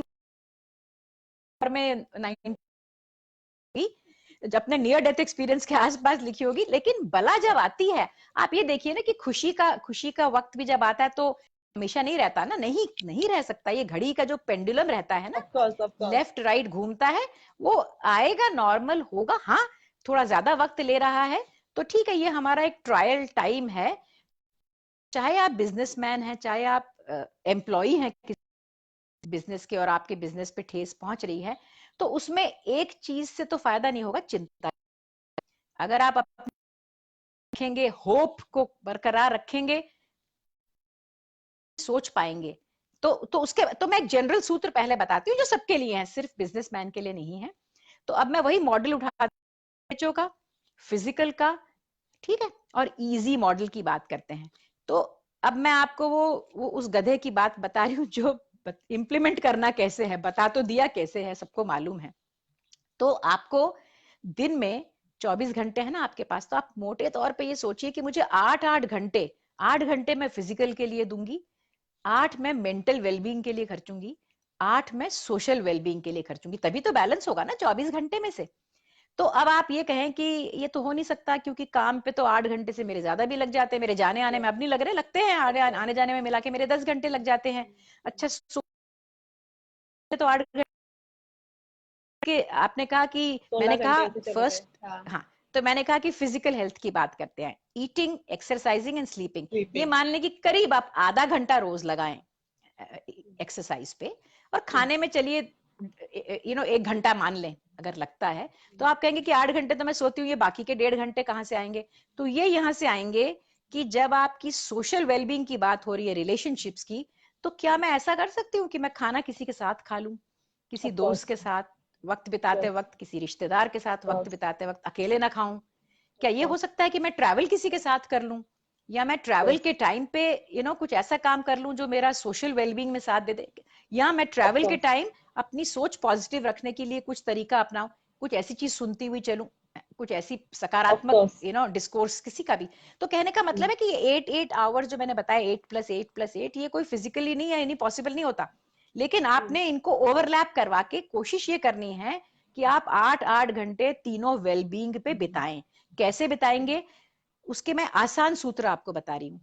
ईटिंग, एक्सरसाइज और स्लीप से शुरू करते हैं बॉडी के लिए। ईटिंग में फिर 3 चीजें हैं, कार्बोहाइड्रेट्स हैं, प्रोटीन्स हैं, फैट्स हैं, सबको मालूम है, चीनी, चावल, मैदा, सफेद चीजें आप नहीं खाएंगे, फल सब्जी आप साथ में खाएंगे, विटामिन मिनरल आपके आ जाएंगे। अगर आप इस तरह से बैलेंस्ड प्रोटीन पे फोकस करके आप खा रहे हैं, मैं इसमें डिटेल में नहीं जा पाऊंगी आज, अगर आप आपके लिसनर्स चाहेंगे हम एक और सेशन पूरा हम एक पूरा सेशन बॉडी पे, माइंड पे, सोल पे, सब पे कर लेंगे, लेकिन आज मुझे शॉर्ट में मैं बताती हूँ कि आपकी बैलेंस डाइट का मतलब यही है कि सब चीजें बैलेंस्ड रहें। नंबर 1, एक्सरसाइज में आपको फिर 3 चीजें करनी है। नंबर 1, आपने एरोबिक एक्सरसाइज करनी है, जिससे आपका कार्डियो, जिसको हम लोग कहते हैं, अगर आप जिम में जाते हैं तो आप साइकिल चलाएंगे, ट्रेडमिल में जरूर जाएंगे, अगर आप वैसे जिम में नहीं जा रहे तो walking, dancing best aerobic exercise है। और अक्सर लोग जो है ये सोचते हैं कि अच्छा मैं दिन भर चलती रही तो मेरे 3000 स्टेप्स हो गए। को या तो ब्रिस्क वॉकिंग करनी है, बेसिकली कोई भी आप एक्सरसाइज जब एरोबिक कर रहे हैं तो पसीना आना चाहिए। अगर आपको पसीना आया और आपका हार्ट रेट बढ़ा, तभी आपको फायदा हो रहा है। तो पहली चीज तो एरोबिक। दूसरी, जिसको हम एनारोबिक कहते हैं, मसल बिल्डिंग, वो बहुत ही ज्यादा जरूरी है। 30 साल से कम उम्र के लोग जिम वगैरह में बॉडी बना रहे हैं, चलो दूसरों को इंप्रेस करने के लिए अच्छी बात है। 30 के बाद हमारी मसल टूट रही हैं, हमारी मसल्स बर्बाद हो रही हैं एज के साथ साथ। अब हमें मसल बिल्डिंग नहीं करनी, अब हमें मसल्स को कम से कम नॉर्मल बैलेंस पे रखना है।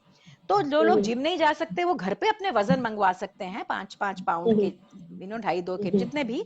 और नहीं है वजन तो आप पानी से भरी बोतलें ले लीजिए अपने हाथ में, पानी से भरी बोतलें लीजिए। सबसे आसान, स्कूल में जो आपको पीटी कराते थे ना, आप राइट आगे पीछे, आप वो बोतल पकड़ के वो कर लीजिए।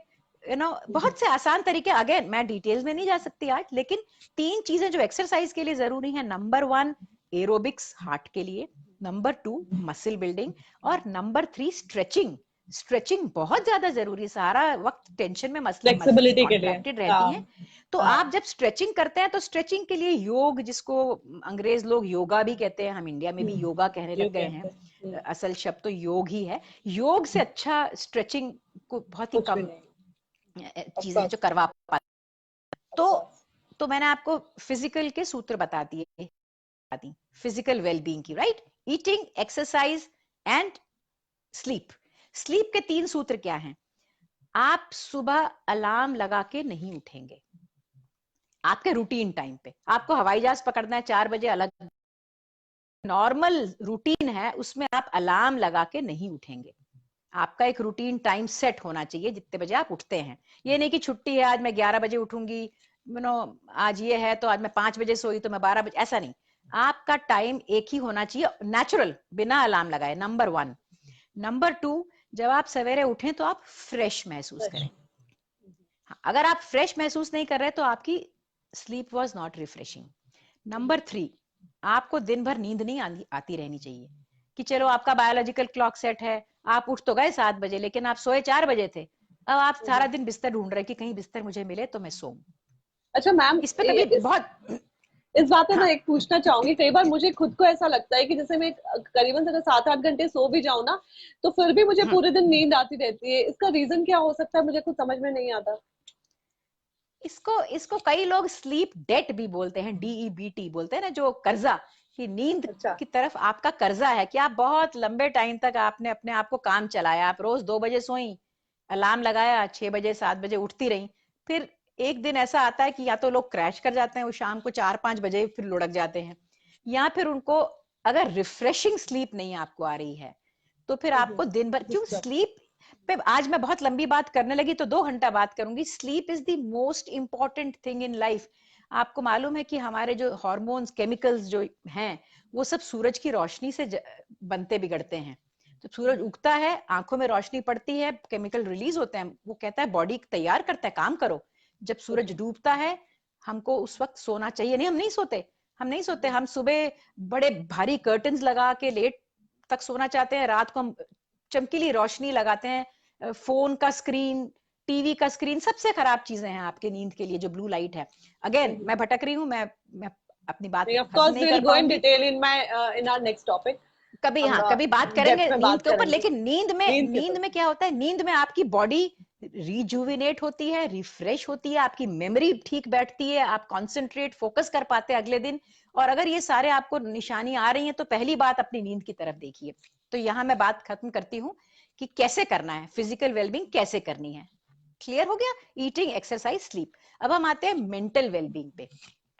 तो मेंटल वेलबींग मैंने बताया, it's about thoughts, it's about emotions, it's about actions.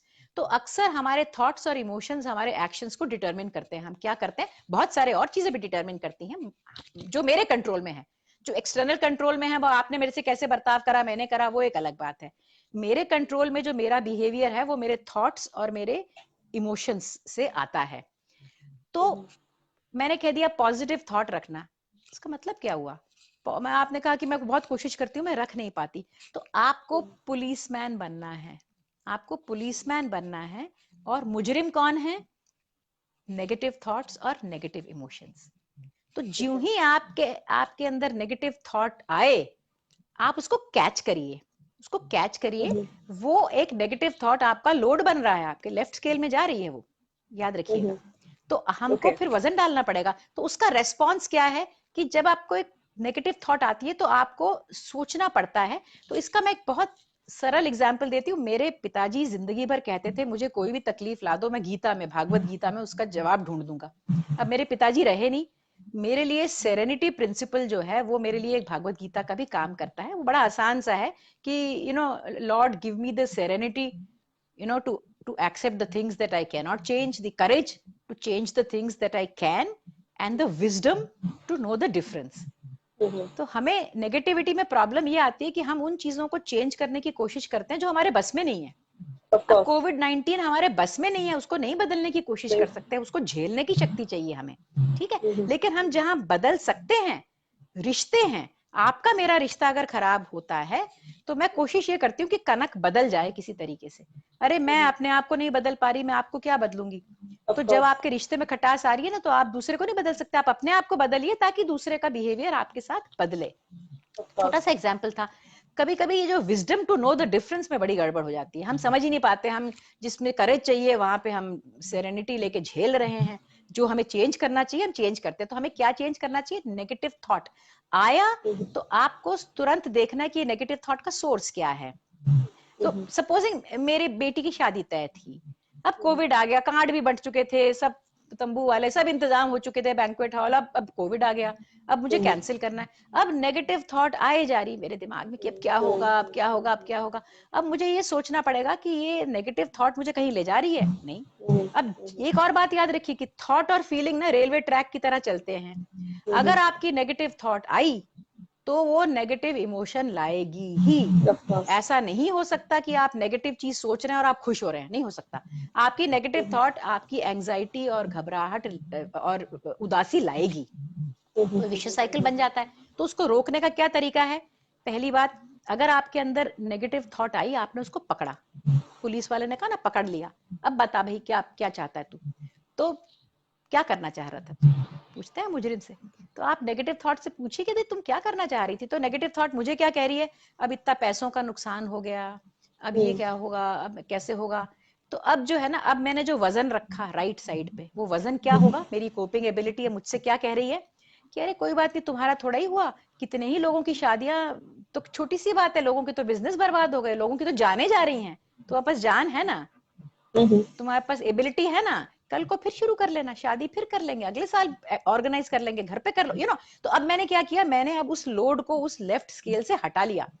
अगर मैंने उसको नहीं हटाया तो मेरे दिमाग के अंदर वो चलती जा रही है, बात चलती घूमती जा रही है। अब अगर मेरा बिजनेस नहीं चल रहा जैसे आपने कहा, तो मेरे को ये देखना है कि ये मैं अकेले के साथ मेरी गलती थी, नहीं, ये तो एक आपत्ति आ पड़ी सभी के ऊपर, लोग तहस नहस हो गए, क्या मेरे पास कोई सेविंग्स है, क्या मैं उससे अपने आप को सरवाइव करवा। अमेरिका में लोगों ने, यहाँ पे सरकार ने पैकेजेस दिए हैं, इंडिया में बहुत देशों में सरकार जो कर पा रही है कर रही है, या नहीं भी कर रही, मैं उसमें भी फिर नहीं पढ़ूंगी पॉलिटिक्स में, लेकिन कहने का मतलब है कि वो हमारे बस में नहीं है, जो पैकेज आ रहा है वो हमारे बस में नहीं है। हमारे बस में क्या है कि हम इस लेफ्ट स्केल से उस लोड को हटाएं, जिस भी तरीके से हम हटा सकते हैं। आप भगवान का नाम लेना चाहते हैं, आप गुरु के पास जाना चाहते हैं, आप अपने आप को ये होप दे, जहां से आपको होप मिले कि बहुत बुरी बला है, टल जाएगी, वक्त फिर से दोबारा से वापस आएगा, मेरी सारी लाइफ की सेविंग्स भी शायद खर्च हो जा रही हैं इसमें, कोई बात नहीं, मैं फिर बना लूंगी। बहुत लोगों के पास तो उतनी सेविंग्स भी नहीं होती, कई कई लोग मैं जानती हूँ सड़कों पे आ चुके हैं, उनके पास खाने के लिए खाना नहीं है। हम जैसे कुछ लोग अच्छे, कुछ हम जैसे नहीं, मतलब कुछ अच्छे लोग मदद कर रहे हैं तो वो जिंदा रह पा रहे हैं। तो मैं वापस कोपिंग एबिलिटीज पे जाती हूँ कि जब नेगेटिव थॉट्स को आपको कैच करना है, आपको कैच करके और आपने उसका समाधान ढूंढना है, उसकी रेस्पॉन्स ढूंढ के उस नेगेटिव थॉट को उस स्केल से हटा लेना है, ताकि आपका स्केल बैलेंस हो जाए। नेगेटिव इमोशंस की जहां तक बात आती है, तो मैं अपने सब क्लाइंट्स को एक ही बात कहती हूँ कि नेगेटिविटी अपने अंदर पालना, जैसे कि आपने जहर पिया और कहा कि मर सामने वाला जाए। नेगेटिव इमोशंस पालना का मतलब यही है। मैं किसी को हेट करती हूँ, मैं किसी से जेलस हूँ, मेरे अंदर घृणा भरी हुई है, अगला चैन की नींद सो रहा है, मेरी नींद खराब हो रही है, मेरा चैन खराब हो रहा है नेगेटिव चीजें पालने से, उसको नहीं फर्क पड़ रहा। और अगर मैंने उसको जाके कहा तो कई लोगों ने कहा कि भाड़ में जाओ, मेरे को नहीं फर्क पड़ता, तुम मेरे से बात ही मत करो। तो क्या हो रहा है कि जब आप नेगेटिव, तो आपको पुलिसमैन बनना है अपनी नेगेटिव सोच के लिए, अपनी नेगेटिव इमोशन। अगर आप उदास महसूस कर रहे हैं, घबराहट महसूस कर रहे हैं, तो आपको मुजरिम से क्या पूछना है, भाई तू क्यों उदास है, क्या कर रहा था। तो आपको पता लगेगा कि ये किसी नेगेटिव थॉट से आई है, ये इमोशन अपने आप से नहीं आती। अगर अपने आप से आपको घबराहट या उदासी है ना, तो बीमारी है, तो बीमारी है। अगर एंजाइटी और डिप्रेसिव डिसऑर्डर शुरू हो रहा है, तो आप नॉर्मली, हम कहते हैं ना जैसे थॉट एंड इमोशन हैं, लेकिन नॉर्मली थॉट जो है ना उसका इंजन होता है, इमोशन उसके पीछे पीछे चलता है। अगर इमोशन इंजन बन जाता है, घबराहट शुरू हो गई है और फिर थॉट नेगेटिव हो रही है, या उदासी शुरू हो गई है, थॉट नेगेटिव हो रही है, इसका मतलब कहीं बीमारी बन रही है। इमोशन लीडर नहीं होता, मैम यही एक लीडर होती है। क्वेश्चन आया हुआ है, डॉक्टर सिन्हा है एक मैम, मुंबई हाँ, से जुड़े हुए हैं, मधुरेंद्र जी। हाँ जी, उनका यही हाँ, जो आप अभी बता रहे हो, मैं इसलिए जिक्र करना चाह रही थी, उनका भी एक वो है फेयर, वो ये फाइनेंशियल है, हेल्थ है और इनसिक्योरिटीज है, तो उसको वही डील जो आप करना बता रहे हो कि नेगेटिविटी को। डॉक्टर मधुरेंद्र सिन्हा, बहुत बड़े सुपर स्पेशलिस्ट डॉक्टर हैं, मेरे हाँ अच्छे जी, दोस्त हैं। हाँ जी, मैं ऐसे करती हूँ कि मैं जनरल बातें बता देती हूँ पहले जो मैंने कहनी है, उसके बाद में अगर कुछ रह जाएगा, ये सारी हाँ जी, बातें कवर हो जाएंगी, सारी हाँ बातें जी, कवर हो जाएंगी। तो जैसे मैंने कहा कि थॉट्स को आपको कैच करना है, नेगेटिव थॉट्स को इमीडिएटली कैच करना है और उसका सोल्यूशन ढूंढना है। अगर आपको सोल्यूशन नहीं मिल रहा, आप मदद ले लीजिए उसके लिए। अगर आपको लगता है कि मेरी नेगेटिव सोच जा ही नहीं, मेरे जो क्लाइंट्स हैं वो इसीलिए तो मेरे पास आते हैं कि हमने पूरी एड़ी चोटी का दम लगा लिया, हमसे नेगेटिव थॉट्स रुक ही नहीं पा रहे। लेकिन ये ध्यान रखिए कि नेगेटिव इमोशन आएगा तो आपको उस इमोशन से पूछना है कि भाई तू कहाँ, घबराहट क्यों हो रही है मुझे, आपको। अच्छा, मैं एक और बात यहाँ क्लियर कर दूं कि घबराहट और फियर में बड़ा फर्क होता है। लोग अक्सर उसको कॉमन तरीके से इस्तेमाल करते हैं। एंजाइटी होती है जब आपके पास, आपको परेशानी है लेकिन उसकी वजह नहीं पता, आप अनसर्टेनिटी में हैं, तो आप घबराहट महसूस करते हैं। ज्यों ही आपको घबराहट की वजह सामने आ जाती है, ऑब्जेक्ट सामने आ जाता है, तो उसको फियर कहते हैं, उसको हम डर कहते हैं। अक्सर मैं कहती हूँ कि आप जंगल में जा रहे हैं ना, तो आप बड़े एंशियस होते हैं, आपको घबरा रहे होते हैं कि पता नहीं आवाजें आ रही हैं जंगली जानवरों की, कहाँ से कौन आ जाएगा। आपके सामने शेर आके अगर खड़ा हो गया, तब आपको घबराहट नहीं हो, अब आपको डर लग रहा है, अब आपको लग रहा है कि मैं आपको कैसे बचाऊं। तो एंजाइटी और फियर में फर्क समझिए। तो जब जब आपको एंजाइटी होगी, it will be fear of the unknown. तब आपको अपने आप से पूछना पड़ेगा कि वो कौन सी सोच है जो मुझे घबराहट दे रही है। तो अक्सर हम लोग ना नेगेटिव सोच को कभी अंदर दबा देते हैं, आने नहीं देते ऊपर। तो आपको दबाना नहीं है, आपको हर चीज को फेस करना है। जब आप दबाएंगे तो हो क्या रहा है कि जो लेफ्ट पे लोड है ना, वो वहीं का वहीं पड़ा रह जा रहा है। आपने दबाया है, वहीं पड़ा, वहीं का वहीं पड़ा है। तो मैं वापस आती हूँ स्ट्रेस मैनेजमेंट के लिए। फिजिकल मेंटल और सोशल लेवल्स पे हमें अपना स्केल स्ट्रांग कैसे बनाना है, कैसे मैनेज करना है स्ट्रेस। तो अगर आप अपनी बॉडी को स्ट्रांग रखेंगे तो आपका स्केल ही स्ट्रांग हो जाएगा। आपका जब स्केल स्ट्रांग हो जाएगा तो छोटी मोटी चीजें तो आपको पता भी नहीं लगेंगी। ठीक। मेंटल वेलबींग में मैंने आपको बताया पॉजिटिव थॉट को कैच करना है। आप नेगेटिव इमोशन आते ही आपको कैच करके देखना है कि वो नेगेटिव थॉट कौन सी थी, और उस नेगेटिव थॉट का समाधान ढूंढना है। और इनका मिला जुला असर हमारे एक्शंस पे पड़ेगा। अगर आपके थॉट्स और इमोशंस पॉजिटिव रहेंगे, आपके नेगेटिव एक्शंस नहीं होंगे, आपके एक्शंस पॉजिटिव ही रहेंगे। तो ये तो बात हुई फिजिकल और मेंटल की। अब हम आते हैं सोशल वेलबींग। आप अपने रिश्तों पे कितना ध्यान दे रहे हैं। मैं कभी कभी एक पूरा वर्कशॉप करती थी, do you know your neighbour, सिर्फ इसी एक सेंटेंस पे। तो लोग कहते थे नहीं मुझे नेबर को नहीं जानना है, नेबर मेरे पास इतना वक्त नहीं है, मैं डॉक्टर हूँ, फिर पूछने आ जाएगा तो मैं उनसे कहती थी कि आपके रिश्तेदार संगी साथी आपके साथ नहीं पहुंच पाएंगे जितना आपका नेबर आपका साथ दे पाएगा अगर आप तकलीफ में हैं तो। और सबसे जरूरी बात यह है कि अगर पड़ोसी की जरूरत में मैं पड़ोसी के साथ नहीं हूँ, तो ये बात सारे रिश्तों में है। अगर कनक को मेरी जरूरत है और मैं कनक के लिए अवेलेबल नहीं हूँ, तो जब मुझे कनक की जरूरत पड़ेगी तो मैं क्यों उम्मीद रखूं कि कनक मेरे लिए टाइम निकालेगी। तो आप जो दूसरों से चाहते हैं आपको पहले वो लेने से पहले आपको वो सब देना पड़ेगा। तो सोशल वेलबींग के लिए सबसे जरूरी है कि आप अपने आप से सच्चा रिश्ता बनाए रखें। आप अपने अंदर चीजें दबाएं नहीं, छुपाएं नहीं, अपने आप डायरी लिखें, जर्नल लिखें, जो दोस्तों से बात करें, अपना वेंटिलेशन कैथारसिस जिसे हम कहते हैं ना, कि वो बहुत जरूरी है कि अपने अंदर की भड़ास आप निकाल के और फिर ऑब्जेक्टिवली देखें कि क्या मैं अपने आप को जो दूसरों को चेहरा पेश करती हूँ वो अलग है। मैं सबके सामने मुस्कुरा रही हूँ, इसका मतलब तो नहीं है ना कि मेरी जिंदगी में दुख नहीं है। तो आपने अपने साथ रिश्ता बहुत सच्चा रखना है, नंबर 1। दूसरा, मैंने जैसे कहा इनएनिमेट वर्ल्ड के साथ, नेचर के साथ हमेशा जुड़े रहें। आप वॉक पे निकलते तो जरूरी नहीं है कि आप फोन पे बात करते हुए जाएं। आप देखिए पेड़ पौधे, मतलब चिड़िया की आवाज इतनी सूदिंग और इतनी रिलैक्सिंग रहती हैं, हम भूल जाते हैं। हम बातों चलते हुए भी व्हाट्सएप और फेसबुक के मैसेजेस नहीं, आप नेचर के साथ जुड़े रहिए। तीसरा जो सबसे जरूरी, लिविंग बीइंग्स के साथ आपके पास, अगर आपके पास, मेरे पास सनशाइन है, मेरी पालतू ब्लैक लैब है, सबसे ज्यादा प्यार मुझे उसी से मिलता है। और इंसानी रिश्ते, कम से कम 3 ऐसे रिश्ते आपकी जिंदगी में होने चाहिए जिसे आप 20 दिन रात किसी भी वक्त फोन करें, व्हाट्सएप मैसेज भेजे, कोई मैसेज भेजे, पहुंच जाए उसके दरवाजे पे, तो वो दरवाजा खोले और आपको गले लगाए और आपकी प्यार से बातें। हर बार 3 का फॉर्मूला लगा रही हूँ। अगर आपके पास 3 ऐसे दोस्त हैं, तो जो मैंने आपको सारी बातें बताई, उन सबसे ज्यादा जरूरी रिसर्च ने जो पता लगाया है वो है सोशल सपोर्ट।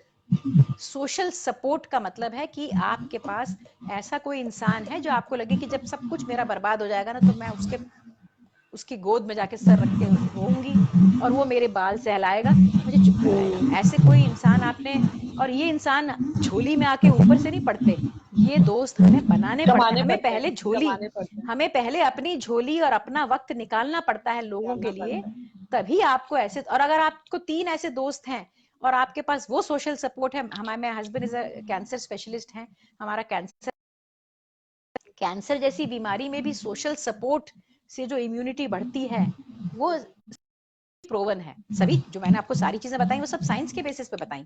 तो अब आपको मैंने मोटे सूत्र बता दिए स्ट्रेस मैनेजमेंट के। तो क्या है कि अगर आप फिजिकल, मेंटल, सोशल वेलबींग का मॉडल लेके मेरे साथ चल रहे हैं तो हेल्थ वही है, कॉजेस भी वहीं से आ रहे हैं। कॉजेस कहाँ से आ रहे हैं? Physical causes. आप बीमार पड़ गए, आप स्ट्रेस में चले जाते हैं, आपको ब्लड प्रेशर की बीमारी हो गई, डायबिटीज, कुछ भी बीमारी हुई, कॉजेस भी वहीं से आते हैं। आपकी नेगेटिव सोच है, आपके नेगेटिव इमोशंस है, आपको स्ट्रेस आएगा। आपके रिश्तों में खटास है, आपको स्ट्रेस आएगा। तो क्या है, उन्हीं तीनों एरियाज से हमको कॉजेस भी हैं, असर भी उन्हीं तीनों एरियाज में नजर आते हैं जो हमने डिस्कस किए, और मैनेजमेंट भी उन्हीं तीनों एरियाज से ही होगा। कोई अलग से किसी की सिचुएशन है ना, तो मेरी वेबसाइट है, उस पे मेरा कांटेक्ट पेज है, आप उससे कांटेक्ट मुझे करें। मैंने अपनी सारी सर्विसेज कोविड के बाद कंप्लीटली फ्री कर रखी हैं। तो किसी को भी 1-to-1 सेशन चाहिए, क्योंकि हम जब एक ग्रुप के लिए बात कर रहे हैं ना, एक आम जनता के साथ बात कर रहे हैं, तो हम एक कॉमन जो सबके इंटरेस्ट की बात है वो कर पा रहे हैं। बिजनेसमैन के साथ, एक स्कूल टीचर के साथ, एक म्यूजिशियन, तो किसी का अगर अलग से कुछ है तो वो मेहरबानी करें। हाउसवाइफ ना कहा कीजिए कभी भी, मैं उनको हमेशा होम मेकर कहती हूँ। जो हाउसवाइफ करती है ना, जो हाउसवाइफ काम करती है, वो 10 काम करने वाले लोग मिलकर भी नहीं कर सकते। कभी कोई घर पे रह के देखे, कभी कोई एक दिन पूरा वक्त घर पे। अभी मैम सबको पता चल गया ना मैम पैंडेमिक के टाइम में कि कितना काम करती है होम मेकर्स जो है हमारी, सुबह से लेके रात तक। हाँ। तो सबकी मतलब सबके बैंड बाजे बज जाते हैं। बिल्कुल बिल्कुल। हाँ, आसान नहीं तो कोई है। कोई और सवाल आपके अगर आए हुए हैं किसी मैम आया हुआ है मैम, यहाँ पूछ रहे हैं कि how to reward oneself for doing overloaded work and avoid stress. Reward yourself, reward, देखिए आपका रिवॉर्ड ये है कि आपको स्ट्रेस के असर नहीं महसूस हो रहे। तो मैंने फिर से, मैं अपने हाथ दिखाती हूँ, left load, right my response, left life's loads, L for L and R for right, है ना। तो आपका जब संतुलन बिगड़ेगा ना, जब स्केल ऊपर नीचे होगा, तो आप अच्छा महसूस नहीं करेंगे। ऑन अ 0 to 10 स्केल अगर मैं कहूँ तो आप कहीं 5-6 पे लुढ़क रहे होंगे। अगर आपको नींद अच्छी आती है, आप सवेरे फ्रेश उठते हैं, आपके रिश्ते बहुत बढ़िया चल रहे हैं, आपके अंदर नेगेटिव थॉट्स नहीं आ रही, आपके अंदर नेगेटिव इमोशंस नहीं आ रहे, तो यही आपका रिवॉर्ड है। इससे ज्यादा आपको रिवॉर्ड क्या चाहिए कि आप एक वेलनेस की तरफ बढ़ रहे हैं, एक अच्छे लाइफस्टाइल की वजह से। यही आपका रिवॉर्ड है। Ma'am, how will you know that you are overloaded with work? How will you know? उसका मैंने आपको असर, मैंने आपका उसके असर बताए ना। आपका फोकस नहीं रहेगा, आप फोकस नहीं कर पा रहे। आपने एक चीज करनी शुरू की, आपका उसमें इंटरेस्ट खत्म हो गया, आपने व्हाट्सएप खोला, फिर आपने फेसबुक पे गए, फिर आपने टीवी चलाया, आपका ध्यान कहीं नहीं लग पा रहा। So focus and attention. Second is irritability, वो आपको नहीं नजर आएगी, वो दूसरा आपको बताया कि तुम इतनी चिड़चिड़ी क्यों हो रही हो।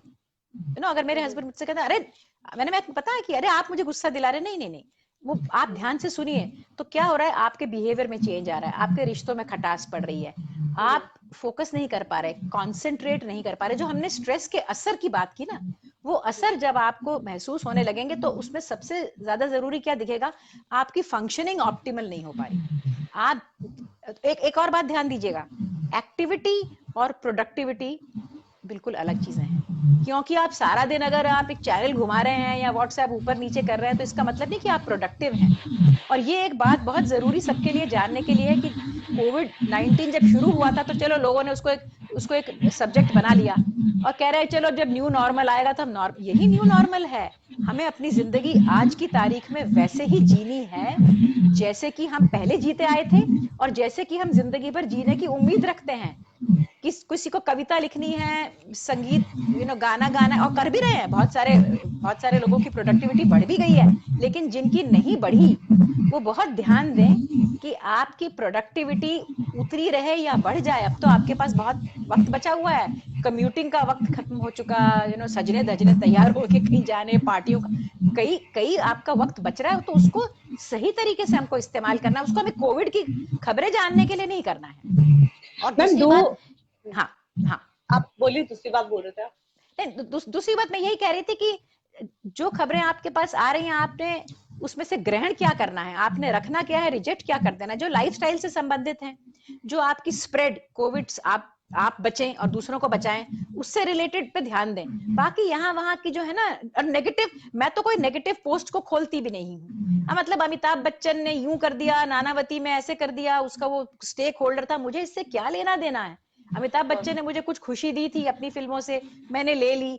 अब अमिताभ बच्चन क्या कर रहा है नहीं कर रहा, एक एग्जांपल लेके बताती हूँ। मुझे सुबह से आज 10 पोस्ट आ चुकी इस बारे में कि वो तो उसका स्टेक होल्डर है, वो तो उनको बढ़ावा देना चाहता है। हाँ, देना चाहता होगा, वो अपने कर्म खुद भोगेगा, मुझे क्या मतलब है। तो मेरा कहने का मतलब है, जब हम लोग दूसरों के बारे में नेगेटिव बात सुन रहे हैं, फैला रहे हैं, मुझे पूछती हूँ अपने आप से, क्या मुझे इससे कुछ फायदा होने वाला है।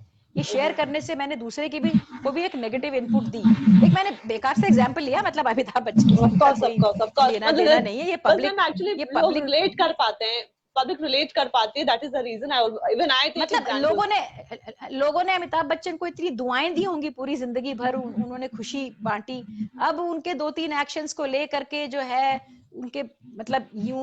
और आप ये भी ध्यान रखिएगा कि एक आईटी सेल्स होते हैं व्हाट्सएप फेसबुक वगैरह के, जो ओवर टाइम काम कर रहे होते हैं पॉलिटिकल बॉडीज के भी। वो सवेरे सवेरे जो आपके पास गुड मॉर्निंग मैसेज आता है, ये कोई बैठ के नहीं बना रहा है, ये वही आईटी सेल्स बना रहे हैं। वो चाहते हैं कि उनका धंधा बढ़े, वो चाहते हैं कि ज्यादा ट्रैफिक बढ़ता रहे हर जगह ना, तो हमें उनके ट्रैप में घुसने की जरूरत नहीं है ना। आप कुछ कह रही थी? हाँ मैम, एक क्वेश्चन है कि जो स्ट्रेस रिलीवर कैप्सूल्स हैं कितना वर्क करते हैं और वो हमें लेना चाहिए? हमारा टाइम कितना बचा है हमारे पास, ये बहुत लंबा सवाल है। मैम 5 मिनट और लेके खत्म करते हैं। अच्छा, तो ये जो सवाल है ना, इस पे मैं थोड़ा डिटेल में बात कर लूं, जो अभी तक नहीं की हमने, कि आई डोंट नो, लोगों ने ये योग, meditation, acupuncture, acupressure, stress capsule है ना, ये सारी बातें लोग करते हैं, पूछते हैं मुझसे। तो ये थोड़ी सी बेसिक बात बता दूं। एक हमारी एलोपैथिक मेडिसिन है जिसमें मैंने ट्रेनिंग ली, उसको हम कहते हैं कन्वेंशनल मेडिसिन, समझे, कन्वेंशनल मेडिसिन। एक हम कहते हैं कॉम्प्लीमेंट्री एंड ऑल्टरनेटिव मेडिसिन, उसको हम कैम बोलते हैं, CAM। ये मेरी वेबसाइट पे पूरी लिस्ट बनी हुई है, 150 के करीब तो मैंने खुद इकट्ठी की हैं। तो ये जो कैम है, इसमें सी शब्द जो है वो है कॉम्प्लीमेंट्री, ठीक है। तो सी कन्वेंशनल और सी कॉम्प्लीमेंट्री सेम जोड़ लीजिए उसको। तो कॉम्प्लीमेंट्री का मतलब है कि जो हम कन्वेंशनल मेडिसिन के साथ देते हैं, we give along with conventional medicine. एक होती है ऑल्टरनेटिव मेडिसिन। ऑल्टरनेटिव मेडिसिन होती है जो अलग, ए फॉर अलग आप सोच लें, सी फॉर कन्वेंशनल माने कि वो सी फॉर साथ सोच लें, जैसे भी कि कन्वेंशनल जो है उसके साथ कॉम्प्लीमेंट्री आएगी, और कन्वेंशनल की जगह पर हम ऑल्टरनेटिव मेडिसिन यूज कर सकते हैं। तो ये तो मैंने आपको मोटे बताया। अब जो इन्होंने सवाल पूछा, तो ये NIH की लिस्ट है, नेशनल इंस्टीट्यूट ऑफ हेल्थ, जो बहुत बड़ी एक अमेरिका की जो बॉडी है, तो ये उन्होंने लिस्ट बनाई है, उन्हीं की डेफिनेशंस भी हैं। तो वो ये कहते हैं कि 2 तरह के कैम होते हैं। कैम माने complementary and alternative medicine. CAM 2 तरह के होते हैं, एक होते हैं बायोलॉजिकल, एक होते हैं नॉन बायोलॉजिकल। तो जो बायोलॉजिकल है वो अपने अंदर लेने की चीज है, विटामिन पिल हो गई, स्ट्रेस कैप्सूल हो गए, तरह तरह की चीजें हो गई। एक है नॉन बायोलॉजिकल, जो हम अपने शरीर के साथ कर सकते हैं, मसाज थेरेपी है, रेकी है, योग है, समझे आप, मेडिटेशन है, प्रेयर है। तो अगर मेरे पास एक मरीज आया और मैंने से कहा कि तुम ये दवा खा लो, मैं नहीं कह रही दवा खा लो, और उसके साथ साथ आप प्राणायाम कर लो, शवासन कर लो, ये ब्रीदिंग एक्सरसाइज, ये मेडिटेशन कर लो, ये मैंने उसको क्या कहा है, मैंने उसको कॉम्प्लीमेंट्री चीजें बताई।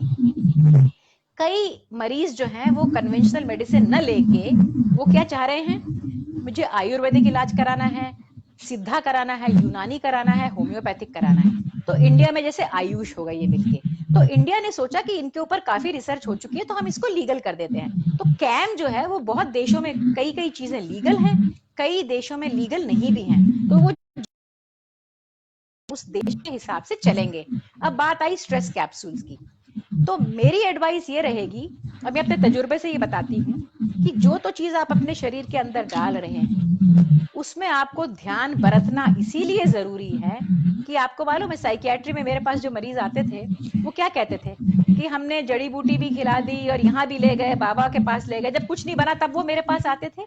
तो वो कभी कभी पुड़िया लेके आते थे, को लैब में टेस्ट करवा चुके हैं, उसके अंदर कभी कभी स्टेरॉइड्स निकलते हैं, कभी कभी हमारी अंग्रेजी दवाइयां ही घुली मिली मिलती हैं। तो अगर आपको कोई भी चीज अपने मुंह के अंदर डालनी है शरीर में, तो अगर आपको उसका कंटेंट पढ़ा जा रहा है ना, आपको कंटेंट पढ़ा जा रहा है, तो आजकल तो वेब पे बड़ा आसान है, आप कंटेंट का एक एक इंग्रेडिएंट को वेब पे जाइए, ढूंढिए, पता लगता है कि ये जड़ी बूटी है, इसका क्या काम है, आपको सही लगता है आप ले लीजिए। मैं ऐसी कोई भी चीज अपने अंदर न डालूं। इवन दवाइयां जो हमारे घर में पड़ी रहती, कभी कभी पन्नी से बाहर निकल जाती हैं, मुझे नजर आ रहा होता है कि ये दवाई ये है, मैं उसको नहीं लेना चाहती जब तक पन्नी के अंदर ना हो, क्योंकि अगर उसकी पैकेजिंग में उसके कंटेंट्स नहीं लिखे हैं, है ना, और किसी ने कह दिया कि आप ये ले लीजिए, ये जड़ी बूटी है, ये विभूति है, मैं उसको ना अपने शरीर में डालूंगी, ना मैं किसी, जिस पे लिखा हुआ है वो आप अपनी रिसर्च करके ले सकते। इम्यूनिटी बूस्टर एक ही है, एक हेल्दी लाइफस्टाइल। अगर आप वो रख सकते हैं, आप है ना प्रोटीन कार्बोहाइड्रेट फैट पे ध्यान नहीं दे रहे, चावल चीनी मैदा खाए जा रहे हैं, ताजे फल नहीं खा रहे, सब्जी नहीं खा रहे हैं, सलाद नहीं खा रहे, और स्ट्रेस कैप्सूल खाना चाह रहे, तो पहले हम अपना ज्यादा वक्त जो है ना इस पे ज्यादा बिता लें, जो साइंटिफिकली प्रूवन चीजें हैं, उसके बाद हम हमें वक्त बचे तो हम फिर दूसरी चीजों पे दे लें। मैम एक लास्ट क्वेश्चन लेते हैं। ये एक क्वेश्चन है, अगर आपके सुनने वाले कंटिन्यू करना चाहते हैं तो मैं आराम से बैठी हूँ, मैं आपको कोशिश करूँ दिखाने की कि मुझे क्या दिख रहा है। ये मैं यहाँ बैठी हूँ, मुझे ये गार्डन दिख रहा है बहुत सुंदर, और मैं मेरे लिए बहुत अच्छा एक्सरसाइज है, लोगों की भ्रांतियां मिसपरसेप्शंस हट जाए, किसी का मेरे हाथों फायदा हो जाए, तो अगर आप आगे चलाना चाहते हो मुझे कोई आपत्ति नहीं है। एक दो क्वेश्चन मैम और लेंगे, 5 मिनट और आपका लेंगे। लोगों को मजा आ रहा है, लोग बातें पूछ रहे हैं, क्वेश्चंस आ रहे हैं लोगों के। मैं नहीं देख पा रही, मैं कुछ नहीं देख पा रही। आप मैम एक साथ देख मैं देख रही हूँ यहाँ से। तो एक क्वेश्चन आया था कि what can we take to relax our mind. उस समय एकदम से जब एंजाइटी आता है या स्ट्रेस आता है, तो हमें उस समय क्या करना चाहिए तुरंत कि हम अपने आप को शांत कर सके। राइट। तो एक्चुअली मोटा आंसर तो ये है, छोटा आंसर तो मैंने बताया कि फायर फाइटिंग वाली बात है ना, कि अगर आप रिलैक्सेशन और ब्रीदिंग एक्सरसाइजेस रोज करें, मैं सबसे कहती हूँ 3 बार आप दिन में करिए, 3 बार। एक बार उठते ही, बिस्तर छोड़ने से पहले, रात को सोते वक्त, और दिन में कोई भी एक वक्त जब आप निकाल पाए लेटने के लिए, कोई भी एक वक्त। तो शवासन और प्राणायाम, जिसको अंग्रेजी में डीप रिलैक्सेशन और डीप ब्रीदिंग एक्सरसाइजेस बोलते हैं, बड़ी आसान है आपको, और आप यूट्यूब पे बीसियों वीडियोस अवेलेबल हैं, चाहे तो मैं अवेलेबल करवा दूंगी, आप वो चला के अपनी बॉडी को डीप रिलैक्सेशन स्टेट में लेके, ब्रीदिंग प्राणायाम सबको पता है, ताजी एरिया में जाएं जहां ताजी हवा हो, और वहां पे डीप ब्रीद, आपने एक गहरी सांस ली, रोकी और बाहर निकाली, ठीक है, सबको मालूम है। तो ये चीजें अगर आप 3 बार लगातार करेंगे, आज से शुरू करिए अभी से, तो आपको एंजाइटी कम महसूस होगी, क्योंकि हमारे 2 नर्वस सिस्टम होते हैं, एक सिंपैथेटिक एक पैरासिम्पैथेटिक। तो एक तो एड्रेनलिन वाला होता है जो हमें हर वक्त हमारी दिल की धड़कन बढ़ा रहा है, सांस तेज कर रहा है, एक हमें रिलैक्स करता है। तो जब हम लोग रिलैक्सेशन ब्रीदिंग एक्सरसाइजेस नॉर्मली करते हैं, जो मैंने आपको लाइफस्टाइल बताया, अगर आप वो पूरा जीते हैं तो आप अपने पैरासिम्पैथेटिक नर्वस सिस्टम को एक्टिवेट करके रख रहे हैं हर वक्त, आप अपने आप ही पाएंगे अपने आप को एक रिलैक्स स्टेट में। अगर आपको सडनली फिर भी, जैसे आग लगी गई है, आपने फायर फाइटिंग करके रखी है, एम्बुलेंस है, इक्विपमेंट है, लेकिन आग लगी गई है फिर भी, तो इमीडिएटली आप एक ताजी हवा की तरफ जाएं, नहीं जा सकते तो एक अलग जगह जाएं, कभी ऑफिस में बैठे एक ऐसी जगह चले जाएं जब बिल्कुल कोई ना हो, आंखें बंद करके एक बहुत अच्छी जगह का इमेज बनाएं, अनुभव रहा हो, जो आपका मोस्ट प्लेजेंट एक्सपीरियंस रहा होगा जिंदगी का, आप अपने आप को वहां पहुंचाएं, इमेज करके, आंख बंद करके, और एक बहुत गहरी सांस, जैसे मैंने कहा, लेके रोकें और निकालें।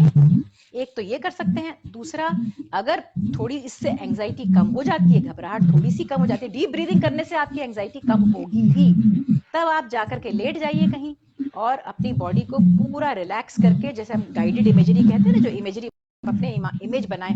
आपके अंदर बहुत गलत विचार आएंगे, लेकिन आपको उनको कैच करना है, पुलिस की तरह कैच वाली। पानी है, बीच है, आपका पेट डॉग है, आपकी माँ है, बच्चा है, कोई भी, वो इमेज आपने यहाँ बनाई जो आपके लिए बहुत प्लेजेंट है, और ब्रीदिंग एक्सरसाइज डीपली करी। और उसके बाद आप जो, क्योंकि आप रेगुलरली कर रहे हैं तो आपको एक आदत सी पड़ जाती है डीप रिलैक्सेशन की। These are the only emergency measures that you can take, और इमरजेंसी बहुत कम काम आती है। प्रोफिलैक्टिक जिसे कहते हैं ना, प्रिवेंटिव। एक क्वेश्चन और आया है मधुपुरी जी का, वो पूछ रहे हैं कि for heart atrial Flutter what one should do. Consult एक कार्डियोलॉजिस्ट। वो हमारे आपके मेरे बस की बाहर है बात उसके लिए। और उसके लिए वो जो एक्सरसाइजेस बताएं, एट्रियल फ्लटर जो है, उसके लिए जो कार्डियोलॉजिस्ट है वो उनको सही एक्सरसाइज बताएगा। जो मैंने बताया है उसको आंख मूंद के न करें, आप उनकी बात सुने अपने डॉक्टर की। पूछे कुछ ऐसे नेचुरल रेमेडी है मैम उसको कंट्रोल करने की, अगर मतलब बाय चांस अगर डॉक्टर को नहीं दिखा पाए उस समय कैसे कंट्रोल किया जाए? किस चीज? नहीं तो एट्रियल हार्ट फ्लटर से रिलेटेड जो कई बार होता है कि हार्ट पे प्रेशर पड़ता है, जब आप स्ट्रेस बिल्टअप होना शुरू हो जाता है तो वो ब्रेन, जैसे आपने बताया, सारा फंक्शन करता है और डायरेक्ट वो हार्ट, कई लोगों को अटैक्स पड़ जाते हैं, तो उस समय तो उसको कैसे कंट्रोल किया जाए?